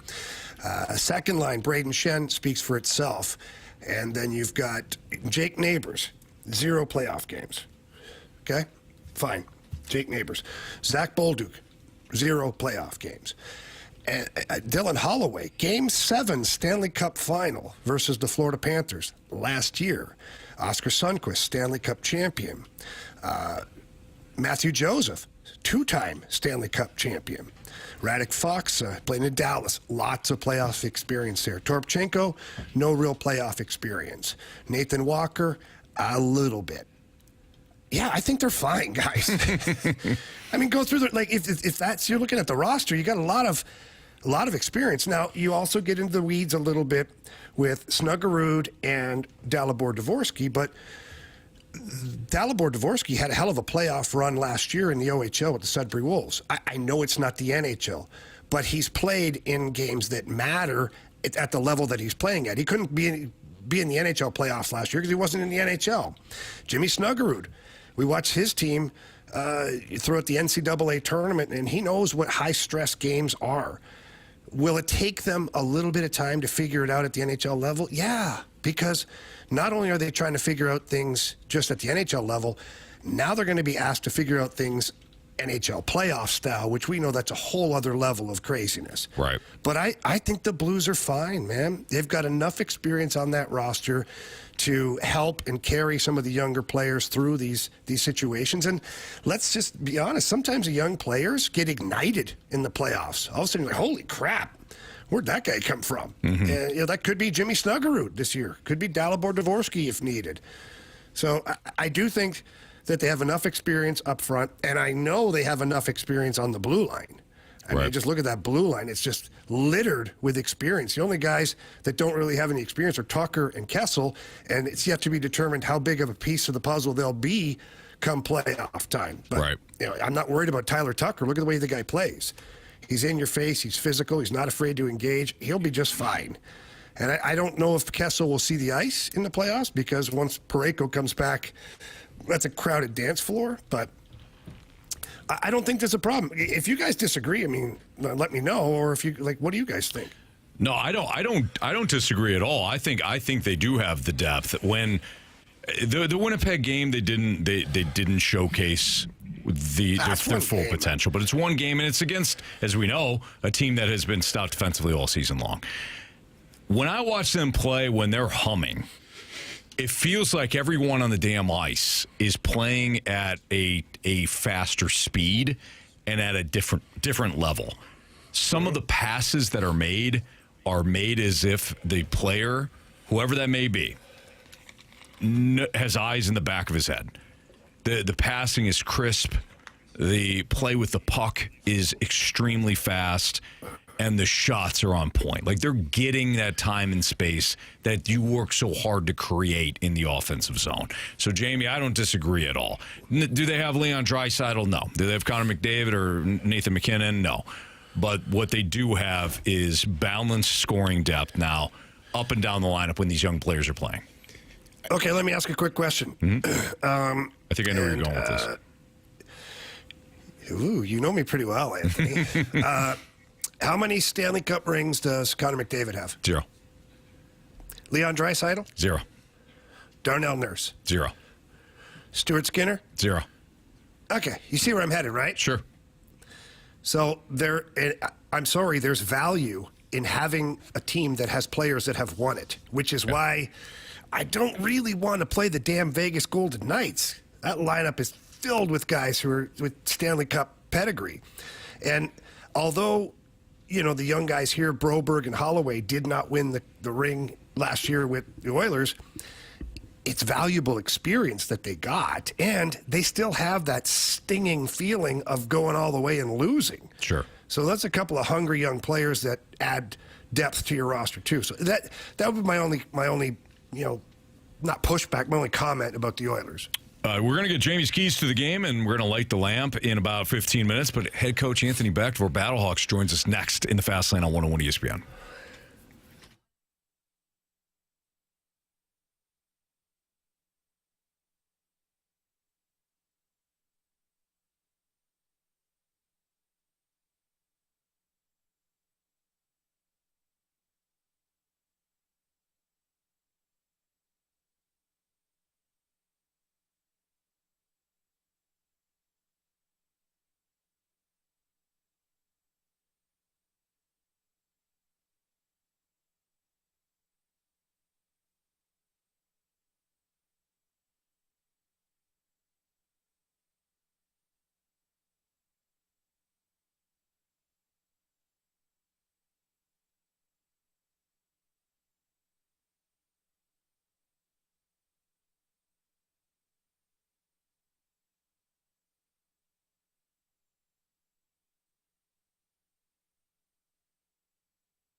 Jamie Rivers here. I want to talk to you about my real good friend, Gloria Liu. And she's with Your Home Sold Guaranteed Realty, and she's the best in the business. She's been in the business for over 20 years. And if you're sitting right now with your husband, your wife, or whomever, your significant other, and you guys are thinking about selling your home, as much as we think we know, we don't know everything, which is why we need somebody like Gloria Liu, not just any other real estate agent. If you got your best friend who just became a realtor, congratulations to them, but I'm going with Gloria Liu because she's going to find a way to list my house for the right price and sell my home quickly and for the most money as well.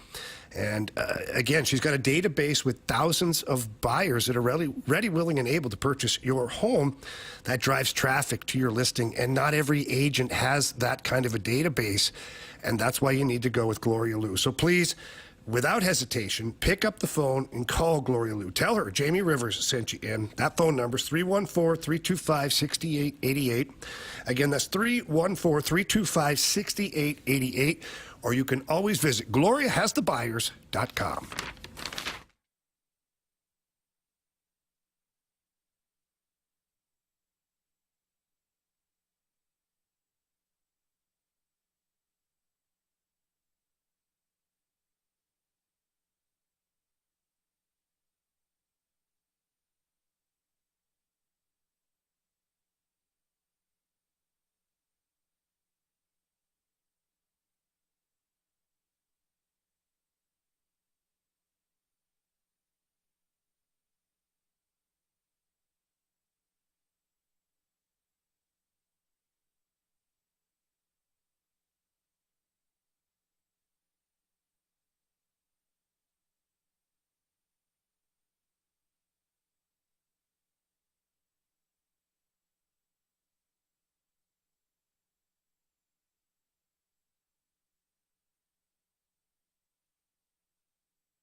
101 ESPN Sports Center. I'm Andrew Marsh. It's time for a Sports Center update driven by Johnny Londoff Chevrolet and Johnny Londoff Autoplex. Your St. Louis Battlehawks are 2-0 to start the season. They took down the San Antonio Brahmas 26-9 over the weekend. We have Battlehawks head coach Anthony Becht on the line, and we'll talk with him. We'll talk about last week's performance as well as the upcoming game against the DC Defenders. I'm Andrew Marsh, and this Sports Center update is driven by Johnny Londoff Chevrolet and Johnny Londoff Autoplex. See them at londoff.com. Chevy, together we drive. Are you kidding me?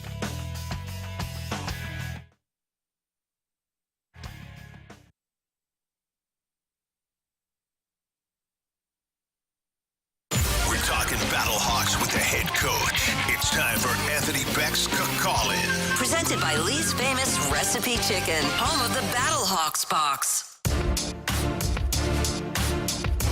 It's a Fastlane on 101 ESPN with Jamie Rivers and Carey Davis. I'm Anthony Stalter. Let's into the Callier and Thompson phone line.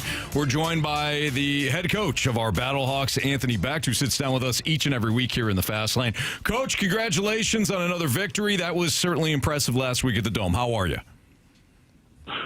Outstanding, gentlemen. Thank you so much. I appreciate it. Just a exceptional effort by our players. There was a challenge just to sustain what he started the week before. And, it's not easy. It's not easy to go out there and play with the energy, the same intensity, the same execution. And it's hard to win games, guys. So Carey knows this. So, really proud of them and our staff for the preparation and the execution on game day. Anthony, talk to me about Manny Wilkins. He's a guy that obviously wasn't the starter last year, came in and has taken the bull by the horns and really playing well. He has 75% completion rate, and he led the team in rushing last game. What are you seeing from him in his maturation and his growth in just these two games? Listen, he's very coachable.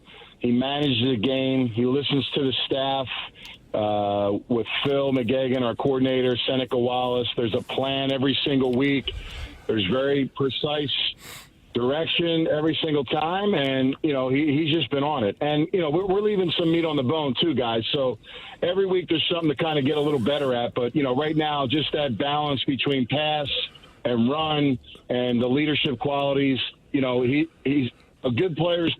Put good games, back to back to back. So right now, he's been a very consistent player for us. Coach, as the head coach, as happy as you are with the first couple of games under your belt and the team playing pretty well, we all know that coaches watch video and they find all the bad things because that's their job to do. What are some small things that you think your team can still clean up a little bit? Yeah, offensively, I feel like, we left some wide open passes out there where we didn't quite read the coverage the way we normally do. And we can get better at that. We had a couple missed blocks on the edge.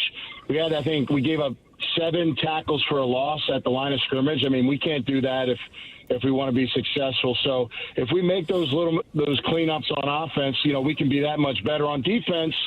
I think Donnie's doing a hell of a job. I think contain is the biggest thing. If we lose contain one time, that's one time too many. We did it twice in the game. We cannot have quarterbacks run on this year. We got too much work in training camp versus our own guys to give that up in a game. So those are two things, I think, on each side of the ball that if we improve, we can be that much better. Head coach Anthony Becht joins us right now in the Fast Line on 101 ESPN. Coach, you just told us that, you clean up certain things, so you'll be that much better. But, you look around the league, and you guys looked as dialed in, as locked in as any team, and you dealt with turnover just like every other team. Even though there's some things that you want to clean up, do you feel as though that this team is still, even ahead of where you thought that you may have been in training camp? I don't know. No, we amped up the competition. We knew we had good players. We brought in better players to add in for the guys we replaced. And now it's up to me and the staff to get these guys where they're supposed to be. But ultimately, the players have to perform. And, that's the biggest thing. How do you raise the level of execution on offense, defense, and special teams. So it's really the guys control that. And if they come out and they do what they're told and, they feel confident and we provide the belief behind it, we trust every one of our players on our roster. So if a guy like Hakeem goes down, we're pushing for Mims to have a big game. So we really don't care. We just, whoever's on the field, we have, a lot of confidence in those guys, and we're trying to, raise their confidence level as well on game day. Anthony, I heard after the game, talking to the team, you mentioned championship game number 2 is in the books. You're looking forward to number 3. Is that the mindset for the season? Just each week, treating it as it is a championship game. We're gonna play our butts off every week, and we're not gonna let anything slide. No doubt. Like, if this was your last game and it was the championship, how would you prepare for the week of it? What would you do to get rid of the distractions? How would your mindset and focus be in the locker room before the game? All that stuff. So if we put those blinders on and we just say, hey, this is the championship game, and they believe that and they buy into that and they don't look ahead and they don't and they don't read the press clippings from the week before, they'll be great. So, right now we're living that world, and we got to stay there right now for us to be successful. Hey, Coach, we talked last week, and it was going to be the first home game, and some of your players had not experienced the Battle Dome. I know how much you love the fans here in St. Louis for their passion and the fact that they show up in such large numbers. How much fun was it to watch some of your players come out there and get a little wide-eyed and get a little more pumped up with the St. Louis fans? So good, man. It's so cool. The new turf was awesome. The LED lights, you just got a better visual of everything from the field and the fans. The fans are awesome. They're painted faces, costumes, young kids, teenagers, seniors, all of it. I mean, families were there.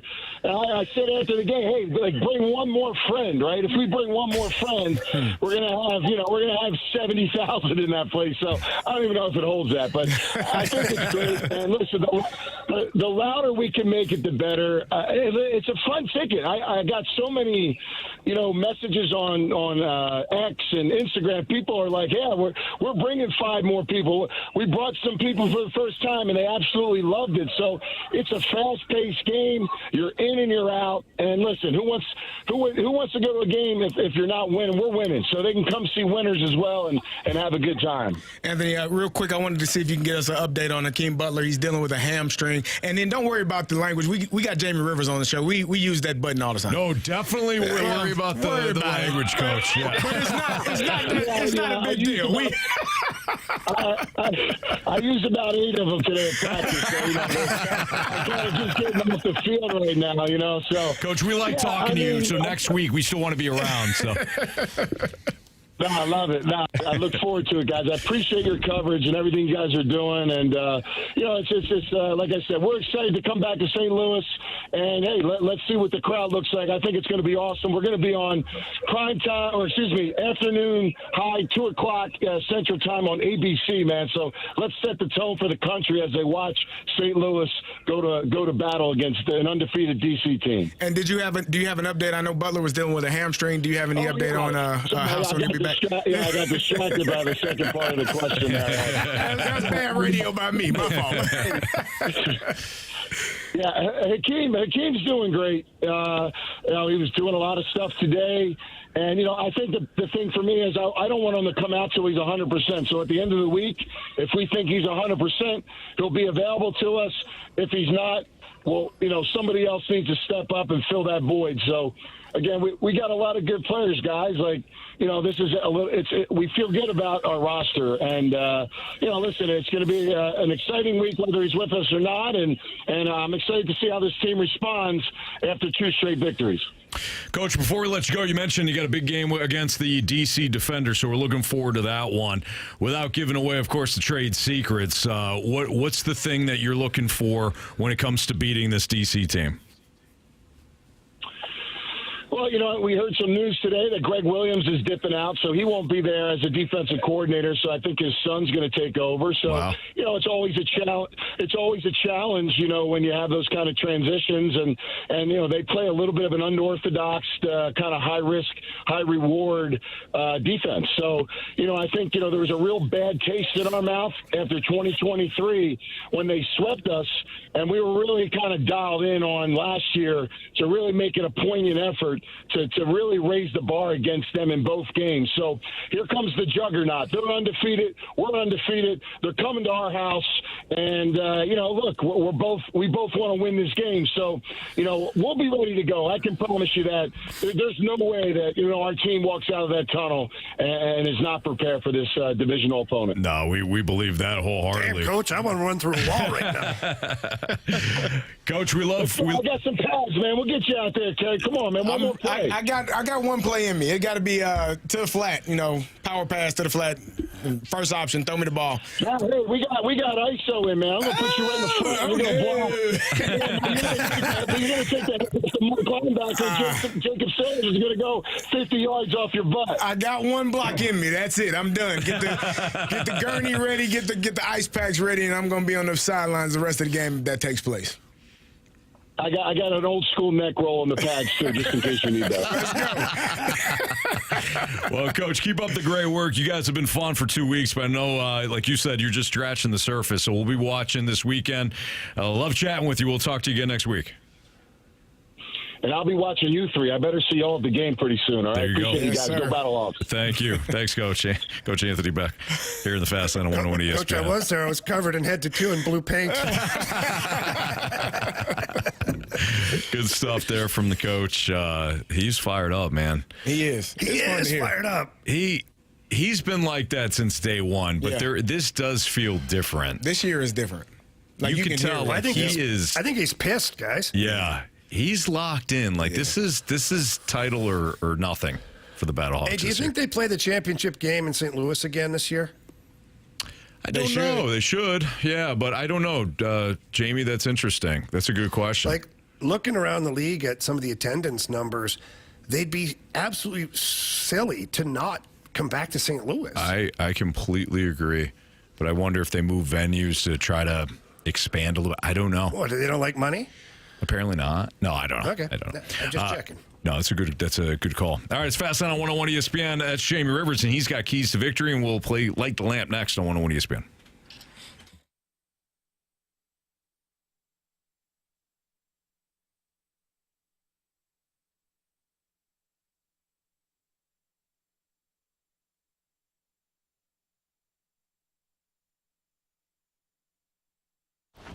I love Green Envy. I love when I get to come home after it had, we went to Florida for spring break, and when I came back, I'm like, ooh, it's already time to maybe cut the lawn soon here.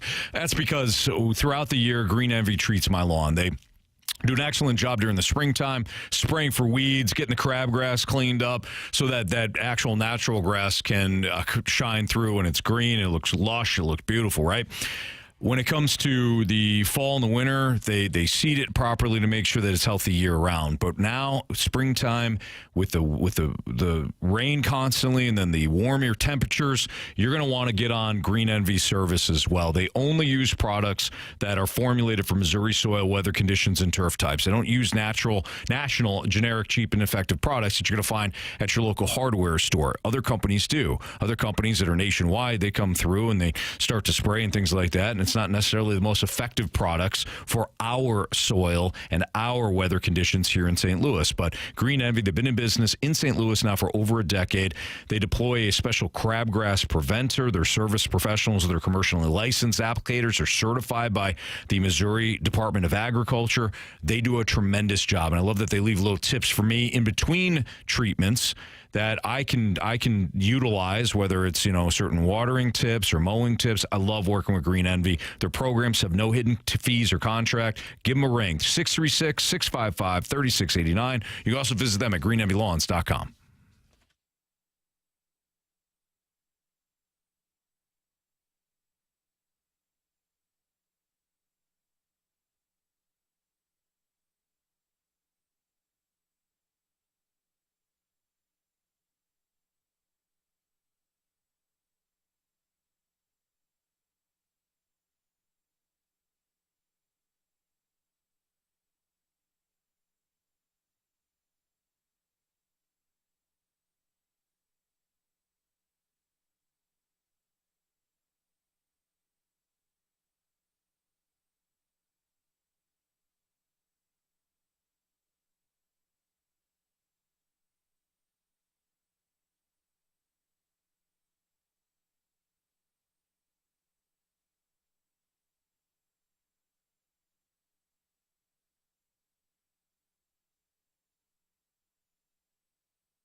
Blues, Oilers in Edmonton with Carey Davis and Andrew Marsh. I'm Anthony Stalter and our guy Jamie Rivers has his keys to a win tonight for the Blues.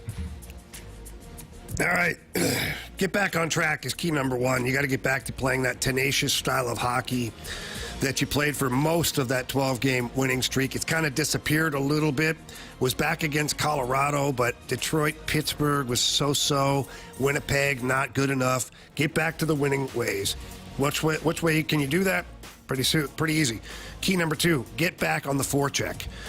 The Blues established very little forecheck against the Winnipeg Jets last game, which led to very little offensive zone time, which you need more of. That's key number three, offensive zone time for the Blues. When they play that way, when they get it in the offensive zone, when they cycle the puck, when they get guys to the net, they have success. And I need to see this team a little more physical. Thought they kind of got pushed around a little bit against Winnipeg. You know, Adam Lowry doing whatever the hell he wants out there, and Tanev running around all over the place. I'd like to see the Blues get back to being a physical team. You know, one guy in, five guys in mentality. And the last one for me is puck management. The Blues were just sloppy with the puck the other night in Winnipeg. Uncharacteristic, no-look passes to the other team, turning the puck over at the blue line, looking for plays that weren't there. Get back to being simple. Simple, straight-ahead hockey for the Blues. Those are my keys. And this is Light the Lamp. When a couple of guys can really shoot the puck. Shooter!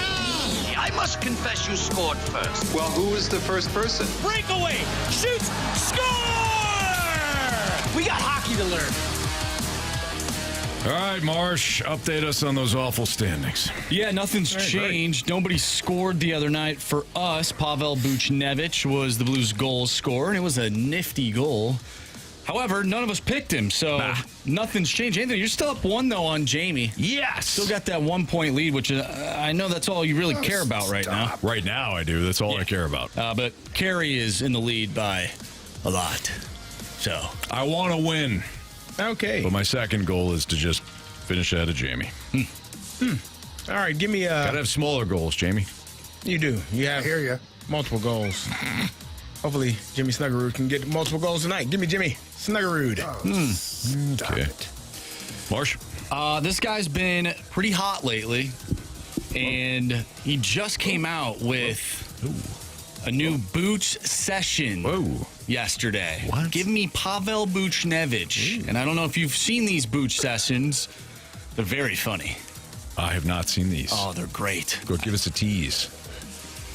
It's just Pavel Buchnevich asking people questions. Oh, okay. But he's just such a charismatic guy that it's funny. Guess you got to see it. You got to see it. Okay. All right. I will take now. You went with Snuggerud and you went with the Booch. Give me Jordan Kyrou. Oh, surprise! What? I went with Robert Thomas last How'd time. that work out? Well, I mean, the Blues scored one goal. It didn't work out well. You already know this. I'm just asking. Why with the attitude? You're winning. Sorry. We get that it, was Carey. rude. That's rude on my Quite a part. bit of attitude, really. That's It's on me. disappointing. You know what? I'm going to now focus on my bigger goal, which is to beat you, Carey. Oh, wow. Me? Yeah. I'm back to my bigger goal now in this. How many games they got left? Not enough. Not if they make the playoffs. Keep it going. Marsh, It's a regular season game. No, it is not. No, I don't think so. We established this last year. It just only has been a regular season game the last 3 years. Oh, because there was no playoffs. Jamie, who do you want? I'm going with Dalibor Dvorsky tonight. And you guys remember the rule we made. It's 5 points if a player scores his first NHL goal. We didn't make that rule. I love the look away. As you guys know. Let me look through the bylaws. Yeah, you search for them. Let me know how that goes. All right, there you go. It's a Fast Lane on 101 ESPN. Earlier today, the Cardinals fell to the Pirates 2-1. We talked to Brad Thompson, kind of broke down that game a couple of times, but I'm sure all of you want to revisit it, so let's do that for a couple of minutes. Eric Fedde was pulled after 88 pitches, 6 innings, and no hits. He had a no-hitter. And a lot of people felt as though that Oli Marmol should have just went out there or allowed him to go back out there again and keep pitching. I don't think that's the main story of the day. I think the main story of the day is this offense has been great, needed to manufacture runs today, and they did not. They were horrendous fundamentally. That includes a decision by Pop Warner to send Michael Ciani at one point during extra innings with a ground ball to the outfield. Ciani hadn't even been to third base yet, and Pop Warner waved him in, and Tommy Pham threw out Michael Ciani by a football field. There was also another play, Carey, that really ticked you off, so I'll go ahead and let you discuss that one with Nolan Arenado. Yeah, it was just a bad decision trying to creep down the third base line when the ball was hit softly to the third baseman. Didn't think he had a chance. Tried to retreat back to third base and was tagged out. And it wasn't a good play. No. Now, I think Paez hit that ball, so maybe they turn two and end the inning anyways, but I don't think so. No. Yeah. It's a rough day. Yeah. At PNC Park for our Cardinals.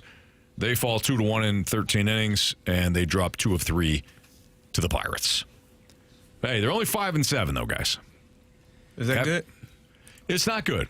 Okay. But there's a lot of baseball left to be played. All right. And it was really good right now in Major League Baseball. You know, you look around the league. So, the Cardinals are right there. Who are you? The hell are you? hell are you talking about? Not being optimistic. Now, are they the Phillies at 7-3? No. The Mets at 8-4? No. No. They ain't the Braves either, though, huh? Padres 9-3. Yeah, the Braves are 2-8. Yeah. Who would you rather be, the Braves or the Cardinals? You answer that. Braves, for sure. Yeah, for sure. I'd rather have that talent, even with that record. Oh, man. Yeah. All right, Jamie's got to get going now. So, Jamie, we'll see you later, pal. Yeah. You got it, boys. Have a good one. All right. Have a great That's Jamie Rivers. I'm Anthony Stalter. Did Oli Marmol draw a line in the sand between him and the front office? It's just kind of an interesting quote. If you're listening to the audio, which we'll play for you, yeah, maybe Oli Marmol's saying a little bit more than what he actually is saying. We'll let you listen to it, and we'll kind of dissect it next on 101 ESPN.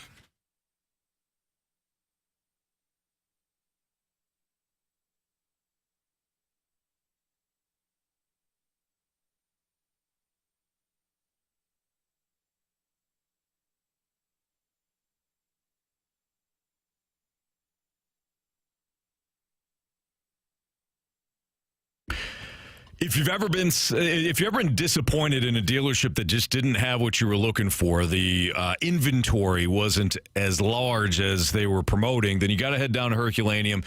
Talk to my friends at Auto Centers Nissan Herculaneum. They have over 800 new end-use vehicles, all in one location. So maybe you haven't been disappointed by the selection before. Maybe you go to a dealership, their website, and you pick out a vehicle or two that you want to test drive. Then you go to the dealership like, oh, yeah, no, it's one of ours. It's just in the next county over. You get frustrated by that, but not with Auto Centers Nissan Herculaneum. Right off I-55 in McNutt and Herculaneum, just minutes from South County. You don't have to go on a scavenger hunt to find your next new ride. Forget about overpaying. Their vehicles are priced to move. Plus, on new Nissans, you get a complimentary lifetime warranty and a 30-day return promise. We're talking about serious peace of mind that you're not going to find it at any other dealership. If your credit's seen better days, no problem on that either. Their credit experts can help any credit situation, so check them out online at AutoCentersNissan.com, or when you head down Herculaneum, tell them Stalter sent you. It's Auto Centers Nissan. Big inventory, bigger savings, zero nonsense.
Fastlane on 101 ESPN with Andrew Marsh and Carey Davis. I'm Anthony Stalter. 5:02, your time check is brought to you by Clarkson Jewelers, an officially licensed Rolex jeweler. Interesting audio that, Marsh, you had discovered, and you had played it, and you're listening to it, and all of a sudden I heard you in the office go, oh, well, that was interesting. So you played it for me, and I'm like, yeah, that's definitely interesting. Yeah, they talked about this on BK and Ferrario as well, but there was a little part at the end where I'm like, oh, that's interesting. It was one little thing that I caught, and you also had a similar reaction to it. Well, let's play for the people. Transform this deep in your career is not the easiest thing. All right. So that's just me being honest. Him getting to a point where he misses enough bats for it to be meaningful is going to be tough. The last 12 starts, 5 innings or less, some of those where we just pulled him after the second time through just because it's not favorable after that a lot of times. So a guy that eats innings, like I hear you. Some of that has been, he's gotten beat up a little bit. Some of it is before it turns on him. We've pulled him in games where his pitch count's still down. But yeah, man, this was a conversation I had this morning with Dusty as far as like, man, what does that look like? Like, what are the options on the table in order to give him a better shot at this? At some point, making a decision of if it's worth it or not. So it's tough. Last outing definitely didn't go the way we wanted. It's a great topic, one we're internally going to continue to beat up and figure out how to make him better and until we're told otherwise. So there's that part there at the end. So who he was talking about was Miles Michaelis. And that audio was courtesy of the Gas House Gang on KMOX. So right there at the end. So he's talking about Miles Michaelis, talking about the outing didn't go well, and this, that, and the other thing. Carey, do you want to hear just that last part again? Marsh, if you could just play. If I could hear that just the last part there. Just the last part. Again, he's talking about Miles Michaelis. And until we're told otherwise.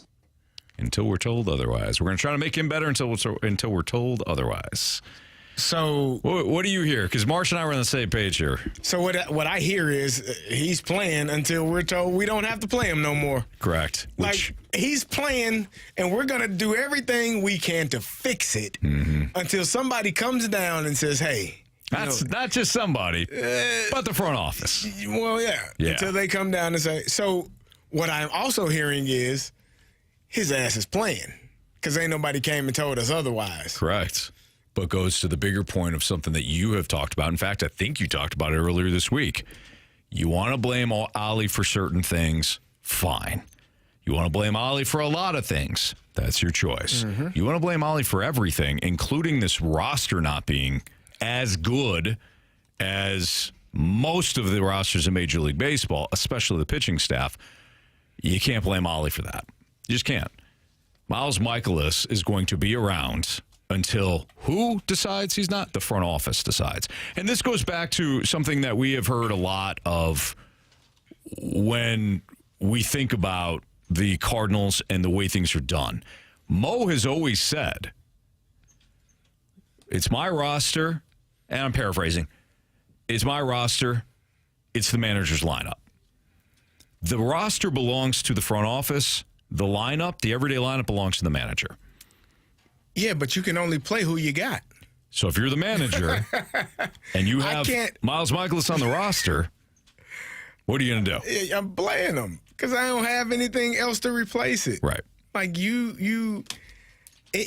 I don't know. Like we get texts. I don't mind Oli, but man, sometimes he's a moron. Like, what about that statement, that comment that you just heard, made you feel that man is a moron? Like that comment, like that clip that we just played. What made you feel like he's a moron based off of that? Like, what do you expect? And this is what I have said. Like, what do you expect from the manager? You'll get upset with him taking Eric Fedde out when he has a no-hitter. We heard BT say earlier, I would have been surprised if he came back out there. Yeah. Right? So if everybody that's watching the game and people and Fedde had 4 walks. He threw 88 pitches, 4 walks. Maybe he was gassed. Maybe he had hit the end of his line. He had no more left in the tank. I don't know. Yeah. I would assume that the manager, even in a game that's tied up 0-0 and your offense isn't putting forth any runs to help the pitcher that is throwing a no-hitter, I think he's still going to put that pitcher in the best position to win the game, and also if he's throwing a no-hitter and having success, to give him that opportunity because those opportunities don't come around all the time. So I would have to assume that he's doing what's in the best interest of the pitcher and of the team in that moment, which is why he took him out. So I want to highlight something that Ryan from the Snake Pit said, because I think it's interesting. He said, I thought Oli said he had control over the rotation and the lineup. Doesn't sound like he has control to me. You could still move Matz to the rotation and move Michaelis to the bullpen. He said, and then after he kind of heard us talking about it, or me talking about it, he said, Oli has control if he wants to. Come on, man. He does. Excellent point, Ryan. But now you have to put yourself in Oli's shoes. Do you want Miles Michaelis in your pen and Matz in the rotation? Or do you like having Matz? Because we're only talking about these two guys now. Or would you rather have Matz, who I think would probably be a better reliever, staying in the bullpen, and then have Michaelis only impact you every 5 days? You may still flip it. You might. But if Michaelis isn't a good reliever at all, and Matz might give you quality, he didn't do that. Today he got out of a jam. But when he had, 3 innings the one day where Michaelis didn't pitch well, Matz was, I don't know, okay. But, actually, that wasn't that day, was it? There's another game where Matz had to come in. Regardless, you have 2 pitchers. But those are your only 2 options. One's got to go to the pen. One's got to go to the rotation. And Oli's saying, lesser 2 evil, I'm going to go with Michaelis in the rotation because I think Matz is better in the pen. So Ryan brings up a good point. He brings up a good point about Oli having control of that situation. But I still don't think the situation or the decision is that easy. That's my point. Yeah, I get thrown off by people. Having been in locker rooms, been on teams, the players have way more impact than the coaches do. Mm-hmm. And I've said this time and time again. As a football coach, even as a manager in baseball, you can call the right name. He called Ryan Helsley's name to finish the game in Boston. Ryan Helsley didn't finish the damn game in Boston. Right. That's your leading save getter from last season. Is that Oliver Marmol's fault? No, it's not. Yeah. Blame the damn players. There are times where you literally have to put the onus on the players and say, you're not doing well enough. Mm-hmm. What was the Gauntlet question? God awful? Patrick Watt talked about one of his players. You think Oli doesn't feel that way about some of his players at times? You think he doesn't look at a guy and say, oh, that's God awful? I wish you weren't here. Maybe you should take a leave of absence. They say that out loud. I think that's part of the game, and it's the players that have to be prepared and have to be ready when that moment comes. Yeah. Eric Fedde was ready this time. He wasn't ready the last time he pitched, last start. He performed really well this time. Why he took him out, that would be a question that maybe Oliver Marmol has answered. We don't know. Haven't heard the audio from postgame. Why did you take him out? We haven't heard from Fedde. Why did you get taken out? Did you want to come out? Did you feel like you had more gas left in the tank? I did. Okay, well, then now there's a problem. But we don't know. At least I haven't heard it. I've been on the damn radio since the game ended. So I don't know. But when you're looking at other aspects of the game, all of it is not solely on the manager. It's not solely on the coaches. There are moments where you can blame a coach. You can blame Pop Warner for sending Michael Ciani in that situation. And we will. And you can, right? You can blame Thomas Sajaci for not scoring on that pop fly where he was kind of staring at the ball and not hustling to home. And we do. And you can blame Nolan Arenado for getting tagged out on third base for not being aware of the situation in that moment. In those instances, there's enough blame to go around. It's not always on one person. Now, with that being said, when it's all said and done, that one person will be the one that's fired if all those other things don't turn and go in a different direction. Very true. That's how it goes. If a kid is, at a park or something and the kid is acting up and whatnot, do you blame the kid or do you blame the parent who instilled those typically kind of qualities into that child? Yeah. Or is it different? This is a dicey situation. Typically, I blame the parent. Okay. I blame the parent. I blame the environment. You're fostering this. Some kids are just who they are, too. So Miles Michaelis being the kid in this situation, he's god-awful right now. I can't blame the parent in that situation. He's just god-awful. But typically, Marsh, I blame the environment and the kid, or the parent. Typically the parent, yeah. Miles Michaelis is also 30-something years old, not a child. I said it, though. I called him a child. He's pitching like one. He's a child of baseball. He's a child of baseball. That's right. That's absolutely right. Yeah. No, you're right. I would typically blame the parent. Like, what's wrong with you? What are you doing at home? This child's a mess. What are you not doing? What are you not doing? Would you hug your child, tell him you love him? Don't ignore him. Look at him. Yeah. He's a mess. So things that I've heard people say to me. Oh. No. You're not mad at me. You're mad at your dad. Just kidding. One more splashback who says it in Roman times. Back in Roman times, Oli would have just said, and he gives the thumb down emoji to Michaelis. Splashback Deuce, you're absolutely right. When people say I'm ready for old-timey baseball again, I'm ready to go back to the Roman times. That's when baseball was invented, right? Exactly. That's when everything was invented. They used to play baseball at the Coliseum, and now they play in Sacramento. Right. Right? Yeah. Am I thinking of the Oakland Coliseum? Oh, that's right. Yeah. But no more. No longer. Now they're in a cornfield. It's not even Iowa. It's fast. Was it Iowa? Omaha? No, it was Iowa, right? Omaha! It was Iowa. That where they played Field of Dreams. Yeah, that's Dyersville. Yeah, of course. Yeah, Iowa. Well, you're looking at me all strange. It's heaven, it's Iowa. It's not. This isn't heaven, this is Omaha. Anthony, I wasn't listening. I know. Don't worry about how I'm looking. I know. Chances are I don't know what the hell's going on most times. I hear you. Sports Six-Pack is next. It's Fastline on 101 ESPN. 314-399-9646 is the Air Comfort Service text line. If you got a question for us, send it in. Sports Six-Pack Part 1 next.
time for the Fast Lane to answer your sports questions. I want to ask you a bunch of questions, and I want to have them answered immediately. Asking me all these weird questions. Answer the question. Answer the question. Answer me! The Sports Six-Pack is refreshed by the Finnish Long Drink, Finland's best-kept secret. A sparkling citrus beverage made with real liquor. Visit thelongdrink.com.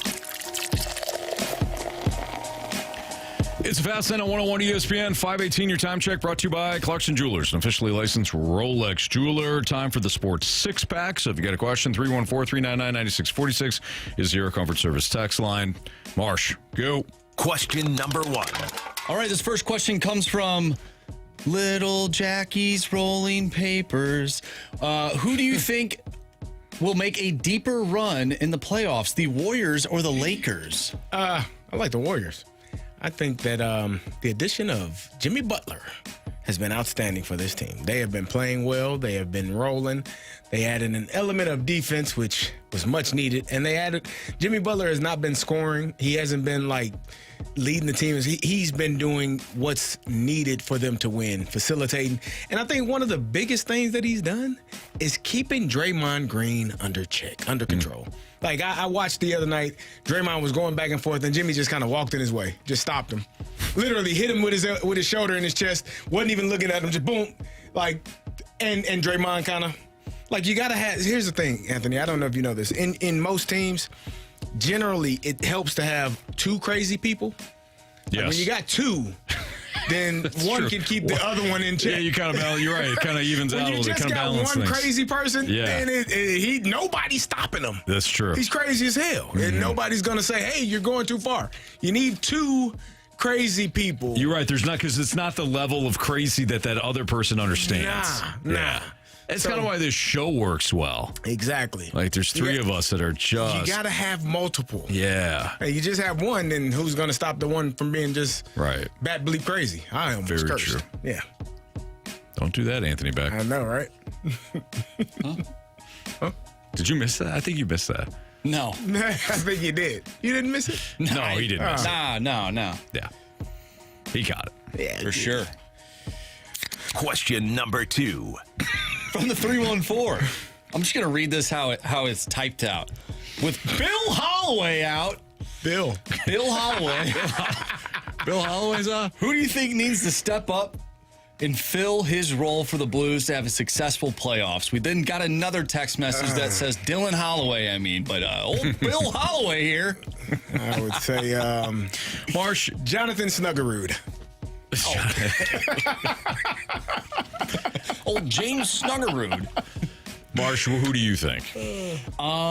You know what? I think that the one player that like profiles like a Dylan Holloway right now, playing hard-nosed hockey, throwing his weight around, good shot, scoring goals, Zach Bolduc. Yeah.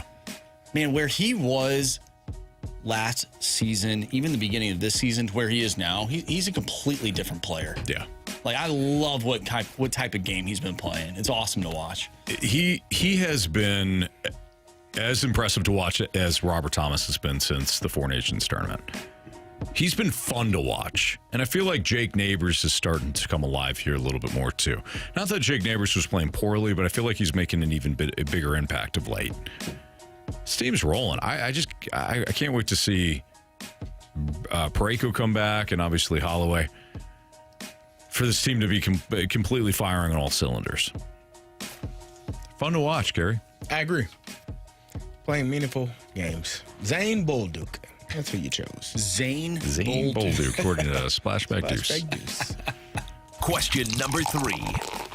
From the 636, can our residential soccer expert, Anthony Stalter, comment on how City SC can score more goals and get more dynamic in the offensive third of the pitch?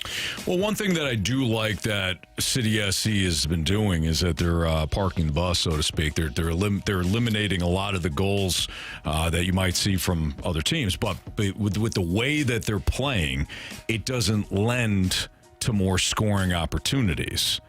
Okay, so Marsh, you often say this in hockey. It's the same thing in football. You've got to start in the back end.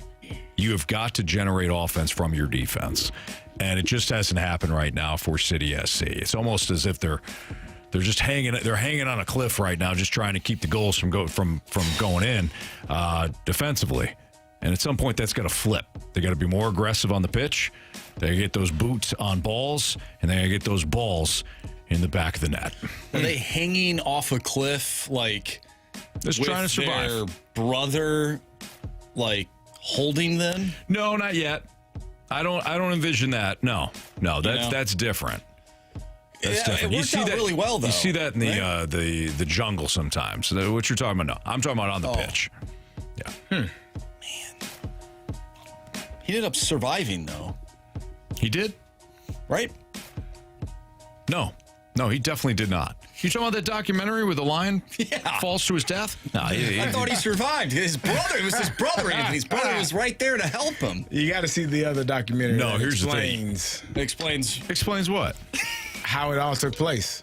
Unless Mufasa. Unless old Bill Holloway was doing some really horrible things in that Lion Kingdom. I don't want to hear it. His own brother just threw him off a cliff. So I haven't seen the said documentary that Carey's referring to. You gotta watch it, man. However, I did look at the spoilers. I don't think he does anything to redeem himself in that documentary either. It's a prequel. Yeah, I don't. Gives you the. It's kind of like Wicked. Is that what you're saying? I don't think like it Wicked. is. I don't think it is. Wicked is a witch. This is a lion. A witch that was unfairly criticized, apparently. There you go. Well, there you go. Make a great point, Anthony. Yep. I mean, the Munchkin people were just awful to this witch, and all she wanted to do was live her life. I need to see Wicked. Okay. You've never seen it? I've seen the play. I haven't seen the movie. So you know the premise. Yeah. You know what happens. Yeah, I have an idea. Okay. And you love musicals. I do.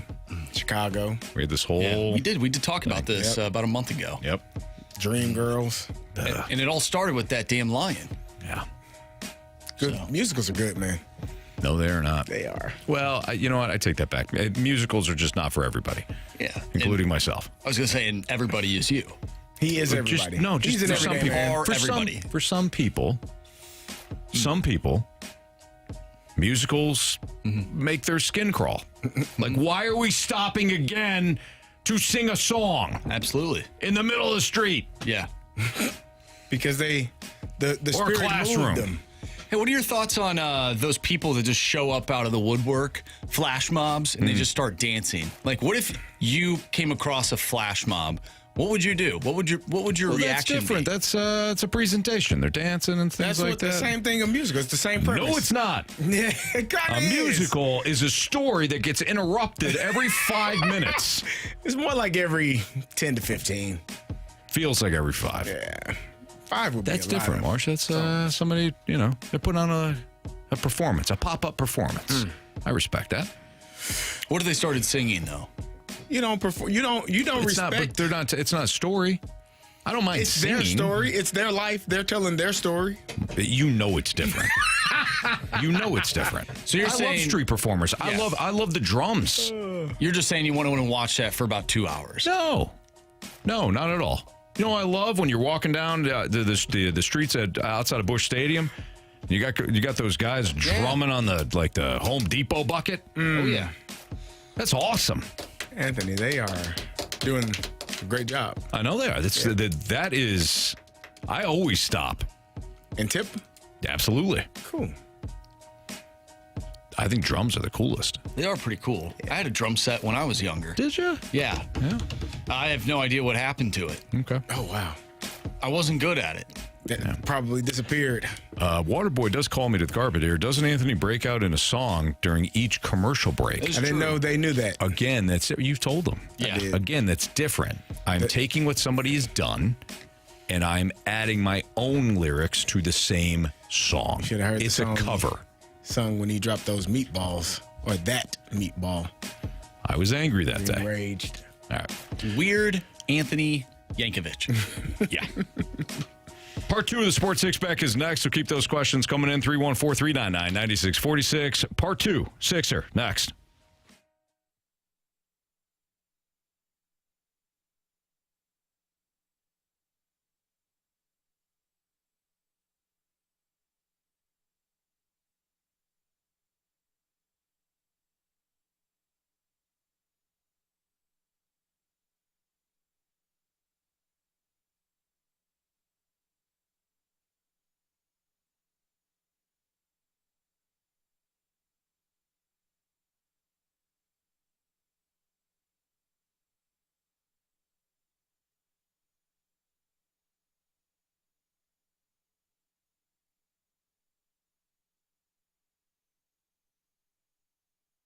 Underdog Fantasy, that's where you can play any sport you want. NBA, NHL, hey, got a pretty big golf major coming up, right? You got the Masters this weekend.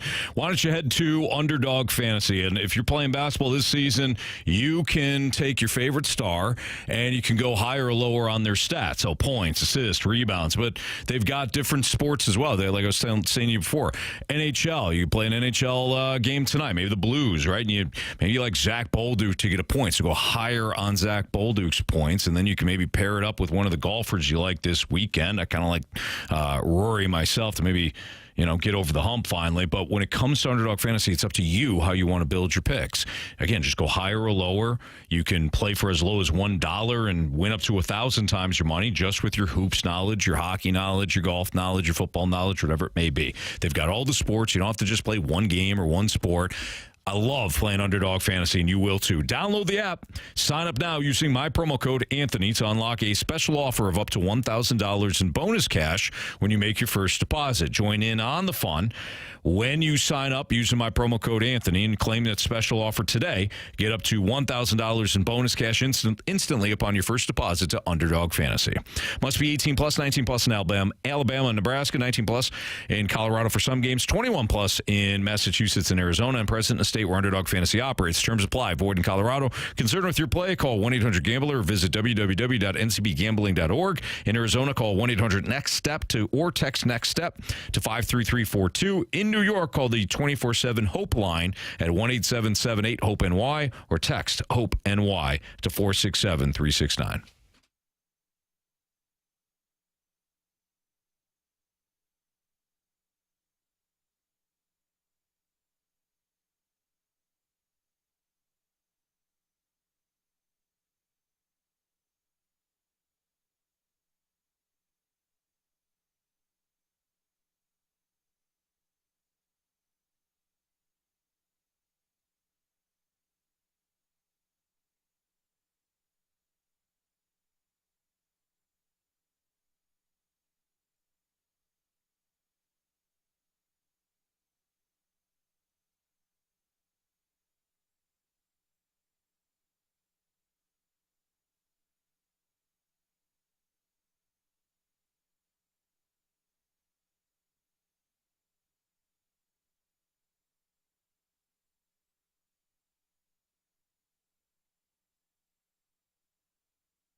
101 ESPN Sports Center.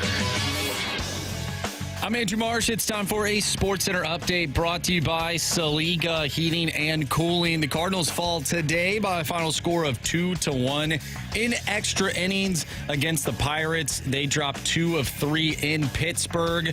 The Blues look to get back in the win column as well as they take on the Edmonton Oilers tonight. Pregame for that one starts at 8 o'clock. Puck drop is at 9. If you've missed anything from today's show, including our interviews with Brad Thompson and Battlehawks Head Coach Anthony Becht, make sure you go to 101ESPN.com or check out the free Dobbs Tire and Auto Center's 101 ESPN mobile app. You can find all of our interviews, all of our interviews and full shows on the podcast page. It's all brought to you by the Schaefer Door Company. We have part 2 of our Sports Six-Pack coming up next, so get your questions in to the Air Comfort Service text line, 314-399-9646. We'll do part 2 of the Six-Pack next. I'm Andrew Marsh, and this Sports Center update is brought to you by Saliga Heating and Cooling, an independent American Standard heating and air conditioning dealer.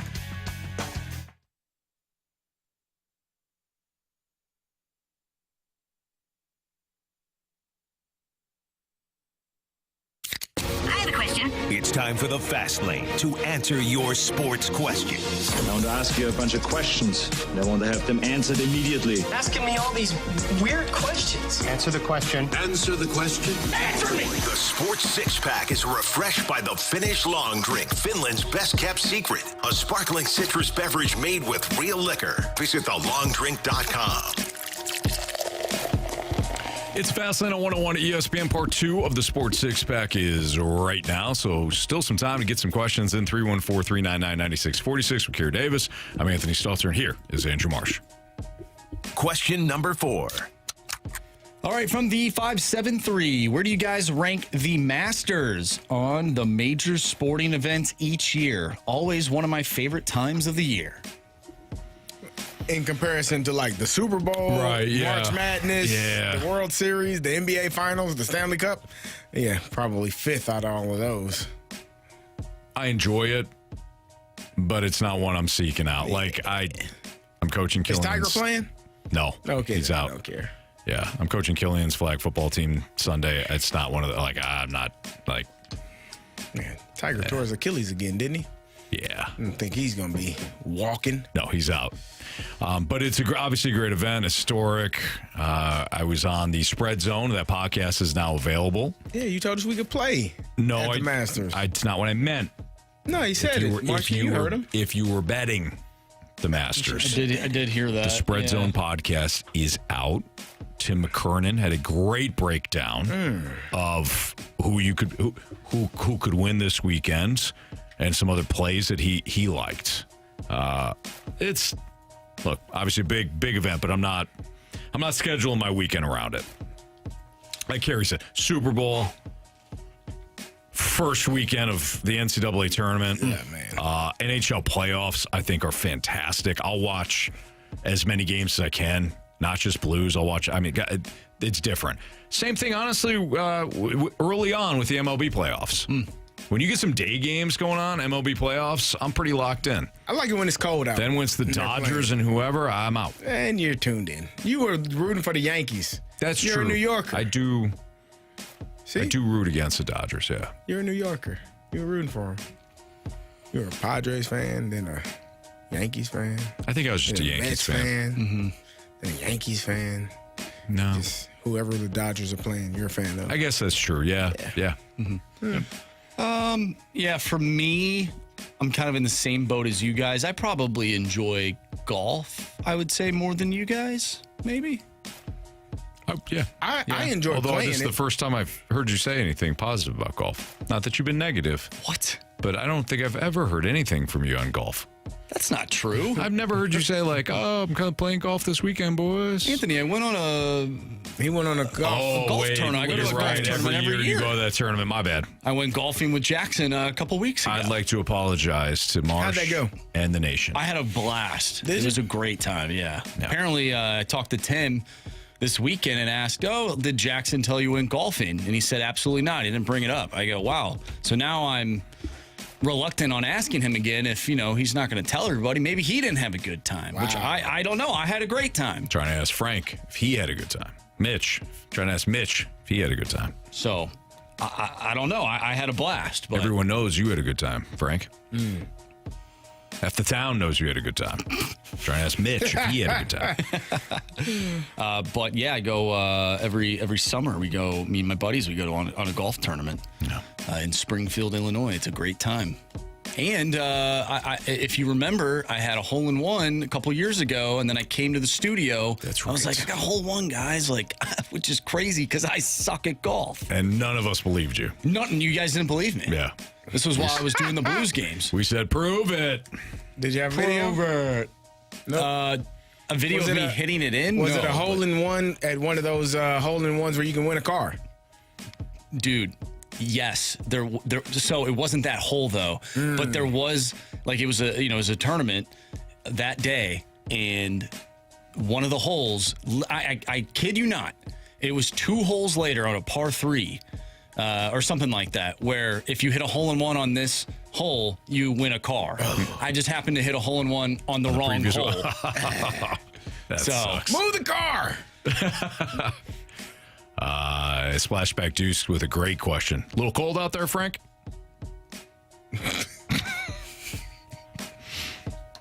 Honey, you think KFC's still open?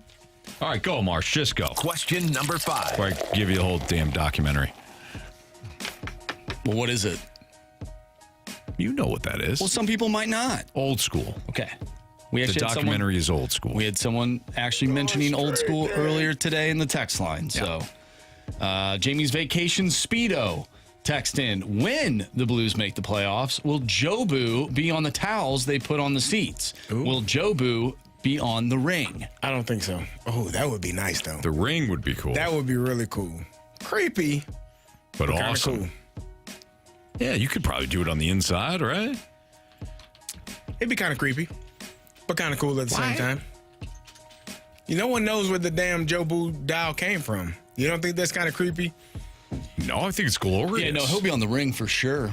No, that's Gloria. That was 2019, Anthony. Yeah. That's why I said glorious. Did you? Yeah. Oh, okay. I think it's great that he showed up. From nowhere. From nowhere. And all of a sudden, the Blues are rolling. If something showed up in your home and everything just started going really well, you would. Oh, I'm not asking any questions. Are you kidding me?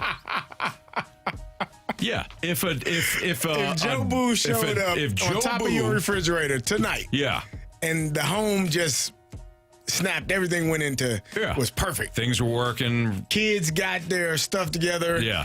They weren't playing in puddles before you went to school. Right. Not leaving. You didn't have to break a shovel. Not leaving their presentation projects at home today when I had already got to the school and asked, hey, did you remember your project? No. Because, and I quote, Dad, you didn't tell me. So it is on parents. It is on the parents. When in fact I said, hey, buddy, make sure you grab your projects. Yeah, you said like that stuff doesn't go. Did you make sure that the project was indeed in hand? Then it's your fault. You pulled out of the driveway. You didn't have your 2 eyes on said project. That is completely your fault. Which one? Which child was it? Guess. Killian. Yes. And he's, what, how old is he? 7. Yeah, no. It's your fault. Completely. I helped him all Monday night. Dad, I got Kristen helped him all last night. I worked with him this morning on it. I put the thing right in front of the door, and right before I said, hey, buddy, your backpack and your project. And you go, okay. He only heard backpack. He had his backpack, didn't he? Yes, he did. Okay. It's your fault. You pulled out of the driveway and you didn't see the physical paper or the project in his hand. What was the project? He had to choose a symbol that he wanted to do a presentation on, and he chose the American flag. Okay. Yeah, so there was a big poster board of the American flag, and then he had note cards to tell fun facts to Next his question. class. Yeah. When you walked out the same door that the book bag and the poster board was at, did you not look down and see said poster board? No. It's your fault. he's 7. Yeah, you're not. All right. Anyway, so if Joe Boo showed up and that type of stuff didn't happen, I'm not saying anything. I don't care where he came from. I'd be kind of freaked out. If he just magically appeared, come on. It'd be incredible. Marsh, you're not saying a damn thing either, are you? I think he should be on the ring if they win. Why wouldn't he be? He's been a huge catalyst in this team's success. No, I'm talking about what Carey asked me, which is if Joe Boo showed up in your house and great things just started happening, you're not going to question it. You would in my house. Yes. Yeah. You would Talking be about the locker okay. room. No, in your home. When you got home today. Yeah. And Joe Boo was sitting on top of your refrigerator, but everything from that point on was just smooth sailing. I wouldn't question a damn thing. That's crazy as hell. I wouldn't move a damn thing. I wouldn't even talk to him. I'd just let him go. I'd let him go. I wouldn't ask a question. He's there. He's like, I actually have my own Joe Boo in my house. It's this little Santa Claus that I've had in the house for 3 years. He's about yay big, about, like 2 feet tall. And he's just sitting or standing. He's actually standing on like the entertainment center in the living room. Yeah. And it's not even Christmas. He's been there for about 2 or 3 years now. He's just standing there. We don't move him. He just stands there and has a good time. We don't ask him questions. We don't talk to him. Yeah. He's just living with us. And I feel like, good things are happening right now because of the Santa Claus. So you don't question him, We Marsh. don't, no. Now, I have yet to see his eyes glow yellow at night. Wow. And if I see, and he's by the router too, so if his eyes are glowing red, I'm thinking maybe the Wi-Fi's out. It might be. But who knows? A couple of comments here from the Snake Pit. Eggplant emoji. Why not? The Rally Squirrel is on the 2011 World Series ring. Splashback Deuce. If you win the cup, F it. Put it on the ring. Not until then. Waterboy says Joe Boo came from neighbor Dave's garage. Maybe. That's a great point. AB had a couple of Stalter like we're gonna cheat father-son together. Don't tell your mom. He says he don't even remember the project. All made up. Splashback Dude says Killian sounds like a Freedom Friday kind of guy. Yeah. Absolutely. And AB says one of my favorite days. Y'all killing it. Thank you. All right, it's a fast lane. You want one more question? Yeah. Question number 6. All right, this one's kind of easy. From the Waterboy, who are the 2 crazy people in the fast lane? 2 craziest? Yeah, the 2 craziest. Oh. Jamie's probably one. I don't know. We're all. Marsh is the. I can answer who's the least crazy. I said this the other day. It's kind of shameful that the youngest one is the most together. Yeah. Of the 4. Don't you think he is the least crazy? Yeah, he's probably very reasonable. Mm-hmm. And when you say that, you mean I don't want to run somebody over walking down the hallway. Oh yeah. Yeah. Right. Sometimes, right. Not here. I haven't had that urge, but in life. But maybe at a grocery store. Sometimes people get in the way. Yeah. I do wish sometimes that we had, like, our cars were like bumper cars. Oh. I do. I would run. They are. It's called road rage. Don't do it. No, but safely. Right? When you go to the you bumper want to car, safely smash somebody on the highway. Not on the highway. Maybe on the highway. Maybe on, a regular street. Like, one good love tap. Just let them know I've you're asked there. you once just to know you're there. Yeah. I'm here. You're here. We're here. Let's be cautious of one another. Okay. Don't make me do it again, preferably. But I do wish we had bumper cars every now and then. I wouldn't do it. You go at a certain speed, you probably run somebody off the road. I don't want to harm anyone. But I want you to know to get the moving. Understand I'm here. Be more respectful. Ryan says CD is the craziest. You can see it in his eyes. Splashback 2 says Marshy doesn't want to take his eyeballs out. No, I like my eyeballs right where they're at. Tanisha says Jamie seems like the fun crazy, and CD is the mean crazy. I think Tanisha's probably right. Now, do you guys now carry on the road? And I know you said, hey, get out of the way, man. But if there's a guy on your bumper driving a little too fast, slow down. Do you slow down on purpose? Me too. Oh, no question. Yeah. And then you try and trap him with the next car if you're. Oh yeah. Because who the hell are you running up on? Yeah. It ain't me. Not me. Not I. I do the same thing. I do want to mention this too. Willie pointed this out in the snake pit. He said, I had to miss most of this show today because of work. Give the thumbs down. But love the show. Love you all. Remember to hug your loved ones a little tighter today as we remember Day Drinking Brian. R.I.P. buddy. Yeah. Let's go Blues. Day Drinking Brian was a member of the snake pit and passed away. Seemed like a young guy too. We didn't know that much of him, but as we often say, if you're listening to the show, pull up a chair. You're drinking with us today, or you're right here with us, and that's what the snake pit's all about. And I love that Willie had pointed that out. So, well done, Willie. And yes, we're all thinking about Day Drinking Brian today, former member of he's always a member of the snake pit, but once a member, always a member. That's right, absolutely. All right, it's Fastlane on 101 ESPN. What we learned, 3 stars today, all next.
If you missed anything from today's show, you can always download the podcast, available at 101ESPN.com or via the Dobbs Tire and Auto Center's 101 ESPN mobile app.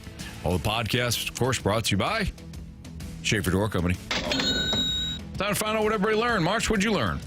Anthony, I learned that the Cardinals don't know how to run the bases. What? No, they don't.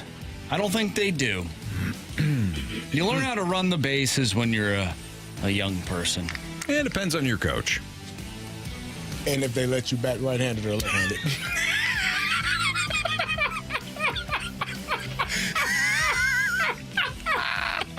They're doing the best they can. Well, anyways, I don't think they know how to run the bases yet, right? There's still a lot of time left in the season. Mm-hmm. Yeah. So just some egregious errors today on the base paths. And I said it earlier. They knew how to run the bases. Tyler O'Neill would still be a Cardinal. I don't know about that. Carey, what'd you learn? I learned that you really messed up by not getting Killian's project before you left the house. Oh, come on. You got your project, buddy? Yeah, Dad. You didn't see it, Anthony. I got it, Dad. It's right here. Let me see it. You don't have a project in your hand. It was bad, man. It was longer too. Like the main road was. It was backed up. Yep. It was just an unusual day, right? You got finally right back around, dude. I was making the left, about to get into the school, and I go, "Hey, buddy, you got your project, right?" No, you didn't tell me. Turn right around. I debated. I'm like, do I go back later? And I go back up to school? I said, screw it. I just turned around and got it. Yeah. What I learned was Carey blames other people for mistakes that should have been pointed at the kid. Well, listen, my kid is in the room next door, right? In the office. Yeah. He's left things. It's his fault, but it's also my fault. Trust but verify is what Jamie says. You got to verify it. Yeah, you got to see it. All right, 3 stars of the day, gentlemen. It's time for the Fast Lane's 3 stars of the day. Presented by Circus Sports Illinois. Sports betting the way it should be. Our 3rd star of the day goes out to Bill Holloway. Shout out Bill Holloway. Yes. 2nd star goes out to Carey's eyeballs. Oh, yeah. Sat down after watching that game. And our 1st star of the day goes out to the newest sports franchise in the United States, the Milwaukee Mets. Milwaukee Mets. Yes. I don't know if they're a basketball, hockey, or a baseball team. That's the beauty of it. It could be anything. Anything. Yeah. All right, that'll do it for us today. Don't forget, we got Blues-Oilers pregame at 8, puck drop at 9. For Jamie Rivers, Andrew Marsh, and Carey Davis, I'm Anthony Stalter. See you.